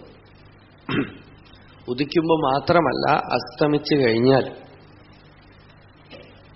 ചന്ദ്രൻ എന്ന് പറയുന്നതും സൂര്യന്റെ ഒരു പ്രതിബിംബ പ്രകാശം. അല്ലെങ്കിലും ശാസ്ത്രങ്ങൾ, ഋഷികൾ പറയണത്, സൂര്യൻ ഏതു കോണത്തിൽ ഏതു മണ്ഡലത്തിലുണ്ടെങ്കിലും ഇവിടെയുള്ള ഓരോ ജീവനും അതിന്റെ സൂക്ഷ്മ ശരീരവുമായി സൂര്യകിരണങ്ങൾ ബന്ധപ്പെട്ടുകൊണ്ട് തന്നെ ഇരിക്കണമെന്നാണ്. പകലാവുമ്പോൾ കുറച്ചുകൂടെ വിശേഷമായിട്ട് ബന്ധപ്പെടുന്നു, രാത്രിയാവുമ്പോഴും ആ ബന്ധം ഉണ്ട് തന്നെ. അപ്പൊ രാവും പകലും സൂര്യന്റെ ഓജസ്സിനെ ആശ്രയിച്ചുകൊണ്ടാണ് ജീവൻ നിലനിൽക്കുന്നത് ഈ പ്രപഞ്ചത്തിൽ. ആ സൂര്യൻ പ്രകാശിക്കുമ്പോൾ ഒക്കെ ചേഷ്ടിക്കുന്നു, ചലിക്കുന്നു, പ്രവർത്തിക്കുന്നു, വ്യവഹരിക്കുന്നു. പക്ഷെ സൂര്യൻ എന്തെങ്കിലും ചെയ്യുന്നുണ്ടോ? ഒന്നുമില്ല. സൂര്യന്റെ പ്രകാശം മാത്രം, സാന്നിധ്യം മാത്രം. സൂര്യൻ പ്രത്യേകിച്ച് നമ്മളെ പ്രവർത്തിപ്പിക്കുന്നില്ല, നമ്മളെ കൊണ്ടൊന്നും ചെയ്യിപ്പിക്കണില്ല. സൂര്യൻ അവിടെ അങ്ങനെ പ്രകാശിച്ചു നിൽക്കണു, ലോകവ്യവഹാരങ്ങൾ മുഴുവൻ നടക്കണു. യഥാ രവിഹി ലോകചേഷ്ടാനിമിത്തം. സൂര്യൻ ലോകത്തിന്റെ ചേഷ്ടയ്ക്ക് നിമിത്തം, ഒരു കാരണം, ഒരു ഇൻസ്ട്രുമെന്റ്. ഇൻസ്ട്രുമെന്റ് എന്ന് പോലും അല്ല, ഒരു അധ്യക്ഷൻ, പ്രസൻസ് മാത്രം. സൂര്യന്റെ പ്രസൻസില് ലോകത്തിലുള്ള എല്ലാ ചേഷ്ടയും നടക്കുന്നു. തഥാ, അതേപോലെ തന്നെ യഹ മനഃചക്ഷുരാദി പ്രവൃത്തവും നിമിത്തം. ഏതൊരുത്തൻ ഉള്ളപ്പോഴാണോ മനസ്സും കണ്ണ്, മൂക്ക്, നാക്ക്, ത്വക്ക് മുതലായിട്ടുള്ള ഇന്ദ്രിയങ്ങളും പ്രവർത്തിക്കുന്നത്. അവനുള്ളപ്പോഴല്ലേ ഉള്ളൂ ഇതൊക്കെ, അല്ലെങ്കിൽ ഒന്നും ഇല്ലല്ലോ. കഠോപനിഷത്തില് നചികേതസ് യമനോട് ചോദിച്ചു, ഹേ യമധർമ്മരാജാവേ, മരിച്ചു കഴിഞ്ഞാൽ എന്ത് സംഭവിക്കുന്നു? മരിച്ചു കഴിഞ്ഞാൽ ഈ ശരീരം വിട്ടിറങ്ങിപ്പോകുന്നവൻ ആര്? യമൻ പറഞ്ഞു, നചികേതസേ, മരിച്ചു കഴിഞ്ഞാലുള്ള കാര്യം ചോദിക്കേണ്ട. ഇപ്പൊ ജീവിച്ചിരിക്കുമ്പോ ഈ ശരീരത്തിന്റെ ഉള്ളിലിരുന്നു കൊണ്ട് ആരാണ് ഈ കണ്ണിലൂടെ കാണണത്? ഈ ശരീരത്തിൽ ഇരുന്നു കൊണ്ട് ആരാണ് ഈ ചെവിയിലൂടെ കേൾക്കണത്? ശരീരത്തിൽ ഇരുന്നു കൊണ്ട് ആരാണ് നാക്കിലൂടെ രുചിക്കണത്, മൂക്കിലൂടെ മണക്കണത്? കണ്ണടച്ചിരുന്നാൽ അനേക ചിത്തവൃത്തികളെ ഉണ്ടാക്കുന്നവൻ ആര്? ഇതൊക്കെ വിചാരം ചെയ്തു നോക്കൂ. രാത്രി കിടന്നുറങ്ങുമ്പോ യഥാ സുപ്തേഷു ജാഗർത്തി കാമം കാമം പുരുഷോ നിർമ്മിമാണഃ തദേവ ശുക്രം തദ്ബ്രഹ്മ തദേവ അമൃതമുച്യത്തെ തസ്മിൻ ലോകാശ്രിതാഃ സർവേ തതു നാത്യേതി കശ്ചന ഏതദ്വൈ തത്. യഥാ സുപ്തേഷു, നമ്മളൊക്കെ കിടന്നുറങ്ങുമ്പോ ഏതോ ഒരുത്തൻ ഉണർന്നിരിക്കുന്നു. ഉണർന്നിരുന്ന് കാമം കാമം നിർമ്മിമാണ, അനേകം ആശകളെയും ആഗ്രഹങ്ങളെയും സങ്കല്പങ്ങളെയും ഉണ്ടാക്കി ഇങ്ങനെ സ്വപ്നങ്ങളൊക്കെ കാണിച്ചുകൊണ്ടിരിക്കുന്നു, അത് കണ്ടുകൊണ്ടിരിക്കുന്നു. അവൻ ആരാണ്? യമൻ യാതൊരു ശങ്കയും കൂടാതെ പറയണു, നചികേതസ്സേ, ഏതൊരുത്തനാണോ ശരീരം നിശ്ചലമായി കിടക്കുമ്പോഴും സ്വപ്നാദികൾ ഉണ്ടാക്കി കണ്ടുകൊണ്ടിരിക്കുന്നത് പ്രകാശമാനനായിട്ട്. സ്വപ്നത്തില് കണ്ണാടി ആർക്കും വേണ്ട, സ്വപ്നത്തില് ലൈറ്റ്, പുറമേക്കുള്ള ലൈറ്റ് വേണ്ട, ഉള്ളില് ഒരു ലൈറ്റ് ഉണ്ട്. ആ ലൈറ്റില് സ്വപ്നമൊക്കെ നന്നായിട്ട് കാണുന്നു. തൈജസനായിട്ടുള്ള അവൻ ബ്രഹ്മമാണ്. അവൻ അതീവ പരിശുദ്ധമായ ബ്രഹ്മവസ്തു. അവനിൽ പ്രപഞ്ചം മുഴുവൻ നിൽക്കണു. അവൻ പ്രപഞ്ചത്തിന്റെ ചേഷ്ടയ്ക്ക് മുഴുവൻ കാരണമായ സന്നിധി മാത്രമായ ബ്രഹ്മവസ്തു. ആ ബ്രഹ്മത്തിനെ ഇവിടെ സൂചിപ്പിച്ചു. എന്നിട്ട് കൂടുതൽ സൂക്ഷ്മതലത്തിലേക്ക് കൊണ്ടുപോയി, എന്നിട്ട് ഓരോന്നായി കാണിച്ചു കൊടുത്ത് യമൻ പറഞ്ഞു, നചികേതസ്സേ, താൻ അന്വേഷിക്കുന്ന ആ ആത്മ ഇത് തന്നെയാണ്. വ്യക്തം, താൻ അന്വേഷിക്കുന്ന ആത്മ ഇത് തന്നെയാണ്. ആ ആത്മവസ്തുവിന്റെ സാന്നിധ്യം കൊണ്ടാണ് ശരീരം ചലിക്കുന്നത്. ഇതാണല്ലോ ധ്രുവൻ പോലും എത്രയോ കഠിനമായി തപസ് ചെയ്തിട്ട്, ഭാഗവതത്തിൽ ധ്രുവൻ കഠോരമായി തപസ് ചെയ്തു. എന്നിട്ട് സാക്ഷാത് ഭഗവാൻ ശംഖചക്ര ഗദാവാണിയായി മുമ്പിൽ വന്ന് നിന്ന ഉടനെ ഭാഗവതത്തിലെ സ്തുതികളൊക്കെ നോക്കുക. ഭഗവാനെ കാണുന്നതിന് മുമ്പൊക്കെ ഭഗവാന്റെ രൂപമൊക്കെ വർണ്ണിക്കും. ഭഗവാനെ കണ്ടു കഴിഞ്ഞാൽ സ്തുതിയൊക്കെ തന്നെ ഉപനിഷത്താണ്, രൂപവർണ്ണനയൊന്നുമില്ല. എന്താ കാര്യം എന്ന് വെച്ചാൽ അതിന് ആശ്ചര്യം തോന്നും നമുക്ക്. ഭഗവാന്റെ രൂപം കാണുമ്പോൾ രൂപത്തിനെ വർണ്ണിച്ചുകൂടെ ചോദിച്ചാൽ, ഭഗവാന്റെ രൂപമല്ല. അതെങ്ങനെ അറിയാം ചോദിച്ചാൽ, ജ്ഞാനികളെ കണ്ടിട്ടുള്ളവർക്കറിയാം. ബ്രഹ്മജ്ഞാനികളായിട്ടുള്ള ജീവൻ മുക്തന്മാരായിട്ടുള്ളവരെ കണ്ടാൽ അവരുടെ രൂപമല്ല നമ്മളെ ആകർഷിക്കുന്നത്. രൂപത്തിന് വലിയ സൗന്ദര്യമൊന്നും ഇല്ലെങ്കിൽ പോലും എന്തോ ഒന്ന് അതിന്റെ ഉള്ളിൽ നിന്ന് നമ്മളെ ഉള്ളിലേക്ക് തള്ളും. അവരുടെ സാന്നിധ്യത്തിൽ നമ്മളുടെ മനസ്സിനെ അന്തർമുഖമാക്കും. അവരുടെ സാന്നിധ്യത്തിൽ നമ്മളുടെ ഉള്ളിൽ ആത്മപ്രകാശമാണ് ഉണ്ടാവുക. അല്ലാതെ അവരുടെ രൂപം കണ്ടിട്ട് കണ്ണ് നന്നായിരിക്കണു, മൂക്ക് നന്നായിരിക്കണു, തല നന്നായിരിക്കണു എന്ന് പറഞ്ഞുകൊണ്ടിരിക്കില്ല, പറ്റില്ല. രാമകൃഷ്ണ പരമഹംസരോ രമണ മഹർഷിയോ അടുത്ത കാലത്തുള്ളവരെ തന്നെ എടുത്തു നോക്കാം.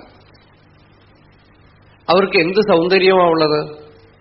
ബാഹ്യമായിട്ട് നോക്കിയാൽ ഒരു സൗന്ദര്യമൊന്നുമില്ല. അംഗങ്ങൾക്കൊന്നും ഒരു ഭംഗിയോ ഒരു സൗന്ദര്യമോ ഒന്നും അല്ലാതെ. പിന്നെ എന്തോ കണ്ടു കഴിഞ്ഞാൽ വെച്ച കണ്ണ് എടുക്കാതെ ആളുകൾ നോക്കിക്കൊണ്ടിരിക്കണമെന്ന് വെച്ചാൽ അത് ആ രൂപത്തിനെ കണ്ടിട്ടല്ല, ഉള്ളില് ആത്മസ്ഫുരണ ഉണ്ടാകണം, ആത്മപ്രകാശം ഉണ്ടാവുകയാണ്. അത് കാണുമ്പോൾ രൂപമല്ല. അതേപോലെ ധ്രുവൻ ഭാഗവതത്തിൽ ഭഗവാനെ കണ്ട ഉടനെ കണ്ണാടിയാണ് ഭഗവാൻ. ഭഗവാനെ കണ്ട ഉടനെ തന്നെയാണ് കാണുന്നത്.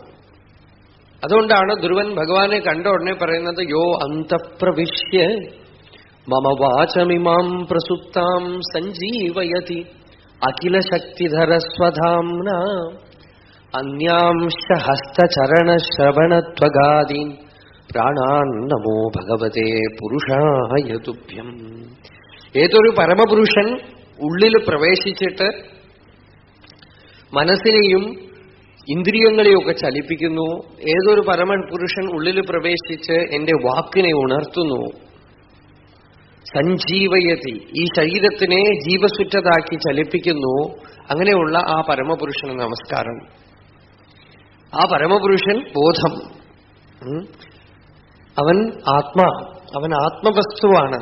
ത്വം നിത്യബുദ്ധ പരിശുദ്ധ വിമുക്ത ആത്മാ കൂടസ്ഥ ആദിപുരുഷോ ഭഗവാൻ സ്ത്രീയധീശ. അങ്ങനെയാണ് തോന്നണത്. അപ്പോ അതാണെന്ന് അറിയപ്പെടുന്നു, ആ അറിവ് ഉണ്ടാവുന്നു. അപ്പോ അതാണ് ഇവിടെയും ഹസ്താമലകൻ പറഞ്ഞത്, നിമിത്തം മനഃചക്ഷുരാദി പ്രവൃത്തവും. ഏതൊരുത്തൻ ഉള്ളതുകൊണ്ട് മനസ്സ്, പിന്നെ കണ്ണ്, മൂക്ക് മുതലായ ഇന്ദ്രിയങ്ങളൊക്കെ ചലിക്കുന്നുവോ വ്യവഹരിക്കുന്നുവോ. ഏതൊരുത്തൻ പോയാൽ ആ ജഡത്തിന് മുമ്പിൽ എന്തൊക്കെ ഡാൻസ് കളിച്ചാലും പാട്ട് പാടിയാലും എന്തൊക്കെ ചെയ്താലും അത് അറിയില്ലയോ, അനുഭവിക്കില്ലയോ? അങ്ങനെയുള്ളവൻ ആ ഉള്ളിലിരുന്നു കൊണ്ട് എല്ലാത്തിനും ഞാൻ ഞാൻ ഞാൻ ഞാൻ എന്ന് പറഞ്ഞുകൊണ്ടിരിക്കുന്നവൻ അവനെ നിരസ്താകിലോപാധി, അത് അവിടെയാണ് വിശേഷം. അവിടെ പറയണത് അവൻ ഒരു കൊച്ചു ശരീരത്തിലുള്ളവനല്ല, ആ ശരീരത്തിൽ അവൻ സ്ഫുരിക്കുന്നു. പക്ഷേ ആരാഞ്ഞു നോക്കിയാൽ അവൻ ശരീരമല്ല, മനസ്സല്ല, ഇതൊക്കെ ഉപാധി, അഡ്ജങ്ക്ട്, ഇതൊക്കെ ഉപാധിയാണ്, ഈ തടസ്സമാണ്. ഈ ഉപാധികളെയൊക്കെ നീക്കിയാൽ, ശരീരം, മനസ്സ്, ബുദ്ധി ഇതൊക്കെ നീക്കിയാൽ നിരസ്ത അഖിലോപാധി, ഉപാധികളെയൊക്കെ നീക്കുമ്പോ ആ ശരീരത്തിനുള്ളിൽ തന്നെ അവൻ എങ്ങനെ പ്രകാശിക്കും എന്ന് വെച്ചാൽ ആകാശകൽപ്പ,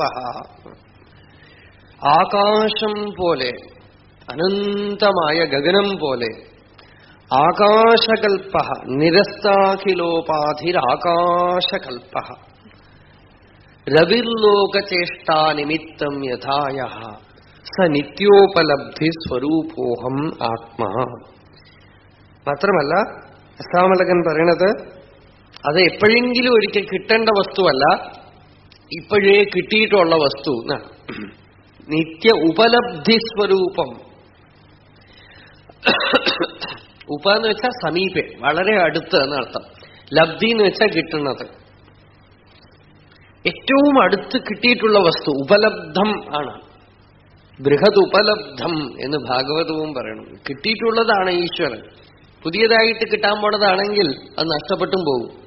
പുതിയതായിട്ട് എന്തൊക്കെ വരണോ അതൊക്കെ പോകും. വരവുള്ളത് ഇന്നലെ നമ്മൾ ഗീതയിൽ കണ്ടുവല്ലോ, ആഗമാപായിന. ഏതിന് ആഗമമുണ്ടോ അതിന് പോക്കുമുണ്ട്. ഏത് പോക്കുവരവില്ലാതെ എപ്പോഴും ശാശ്വതമായുള്ള വസ്തു എന്നാണ് കണ്ടുപിടിക്കേണ്ടത്. അത് മാത്രമാണ് നഷ്ടപ്പെടാത്തത്. ബാക്കിയൊക്കെ നഷ്ടപ്പെടും. ശരീരം ഒരിക്കൽ വന്നു, അതുകൊണ്ട് പോകും. മനസ്സിൽ ചിത്തവൃത്തികളൊക്കെ വരണു, അത് പോകും. ബുദ്ധി വന്നു, പോകും. അഹങ്കാരം ഉദിക്കുന്നു, അസ്തമിക്കും. പക്ഷേ ഉദിക്കാതെ അസ്തമിക്കാതെ വരാതെ പോകാതെ നിൽക്കുന്നതാണ് ബ്രഹ്മം, ആത്മവസ്തു, ശാശ്വതമായ സത്യം. ആ സത്യത്തിൽ കേവലം ഒരു കൽപ്പന മാത്രമാണ് നമ്മളൊക്കെ തന്നെ, ഈ ജീവഭാവങ്ങളൊക്കെ തന്നെ, ഞാനും നിങ്ങളും ഒക്കെ തന്നെ അഖണ്ഡമായ ആ ബോധസമുദ്രത്തിലുണ്ടാവുന്ന കുമളകളാണ്, അലകളാണ്. ഒക്കെ പൊന്തുണു, നിൽക്കണു, അസ്തമിക്കും. പക്ഷെ നമ്മളെ പോലെ എത്ര കോടി ജീവജാലങ്ങൾ ഉണ്ടായി അസ്തമിച്ചാലും അതൊന്നും തന്നെ ആ അനന്തമായ സമുദ്രത്തിന്, ആ ജലത്തിന് ഒരു മാറ്റവും വരുത്താത്ത പോലെ എന്തൊക്കെ തന്നെ സംഭവിച്ചാലും ഈ ആത്മാ, ഈ ബ്രഹ്മവസ്തു ഒന്നുകൊണ്ടും ബാധിക്കപ്പെടുന്നില്ല. ആ ബ്രഹ്മമാണ് ഞാൻ, നിജബോധരൂപ. അതിൽ ചേർന്ന് നിന്നാൽ പിന്നെ നാശമില്ല, ജനനമില്ല, മരണമില്ല. ഇപ്പൊ തന്നെ ജയിച്ചിരിക്കുന്നു. ജനന മരണ ചക്രത്തിനെ ഇവിടെ തന്നെ ഇപ്പൊ തന്നെ ജയിച്ചിരിക്കുന്നു. നാളെ എപ്പോഴെങ്കിലും എന്തെങ്കിലുമൊക്കെ ഒരു മെഡിറ്റേഷൻ ചെയ്തിട്ടോ ഫ്യൂച്ചറിലോ ഒരു സാധനയിലോ അല്ല, ഇവിടെ ഈ നിമിഷം ആ സത്യം പ്രകാശിക്കുന്നു. അതിനെ അജ്ഞാനം കൊണ്ട് മറച്ചു വെച്ചിരിക്കുന്നു, അത്രയേ ഉള്ളൂ. അത് അറിയില്ല അറിയില്ല അറിയില്ല എന്നൊരു ഭ്രമം അതിലേർപ്പെട്ടിരിക്കും. ആ ഭ്രമം നീങ്ങുമ്പോ അനന്തമായ സത്യം സ്വയമേവ പ്രകാശിക്കുന്നു. സ്വയം പ്രകാശസ്വരൂപമായ ആ സത്യമാണ് ഞാൻ. അതാണ് എന്റെ യഥാർത്ഥ സ്വരൂപം. സർവേപി സുഖിനഃ സന്തു സർവേ സന്തു നിരാമയാഃ സർവേ ഭദ്രാണി പശ്യന്തു മാ കശ്ചിത് ദുഃഖഭാഗ് ഭവേത് യതോ മമാത്മാ ഭവസി ത്വമേവ തതോ ന വാച്യം മമ കിഞ്ചിദസ്തി യഥാ തവേഷ്ടം കുരു മാം തഥൈവ ത്വാം ആത്മനാഥം രമണം.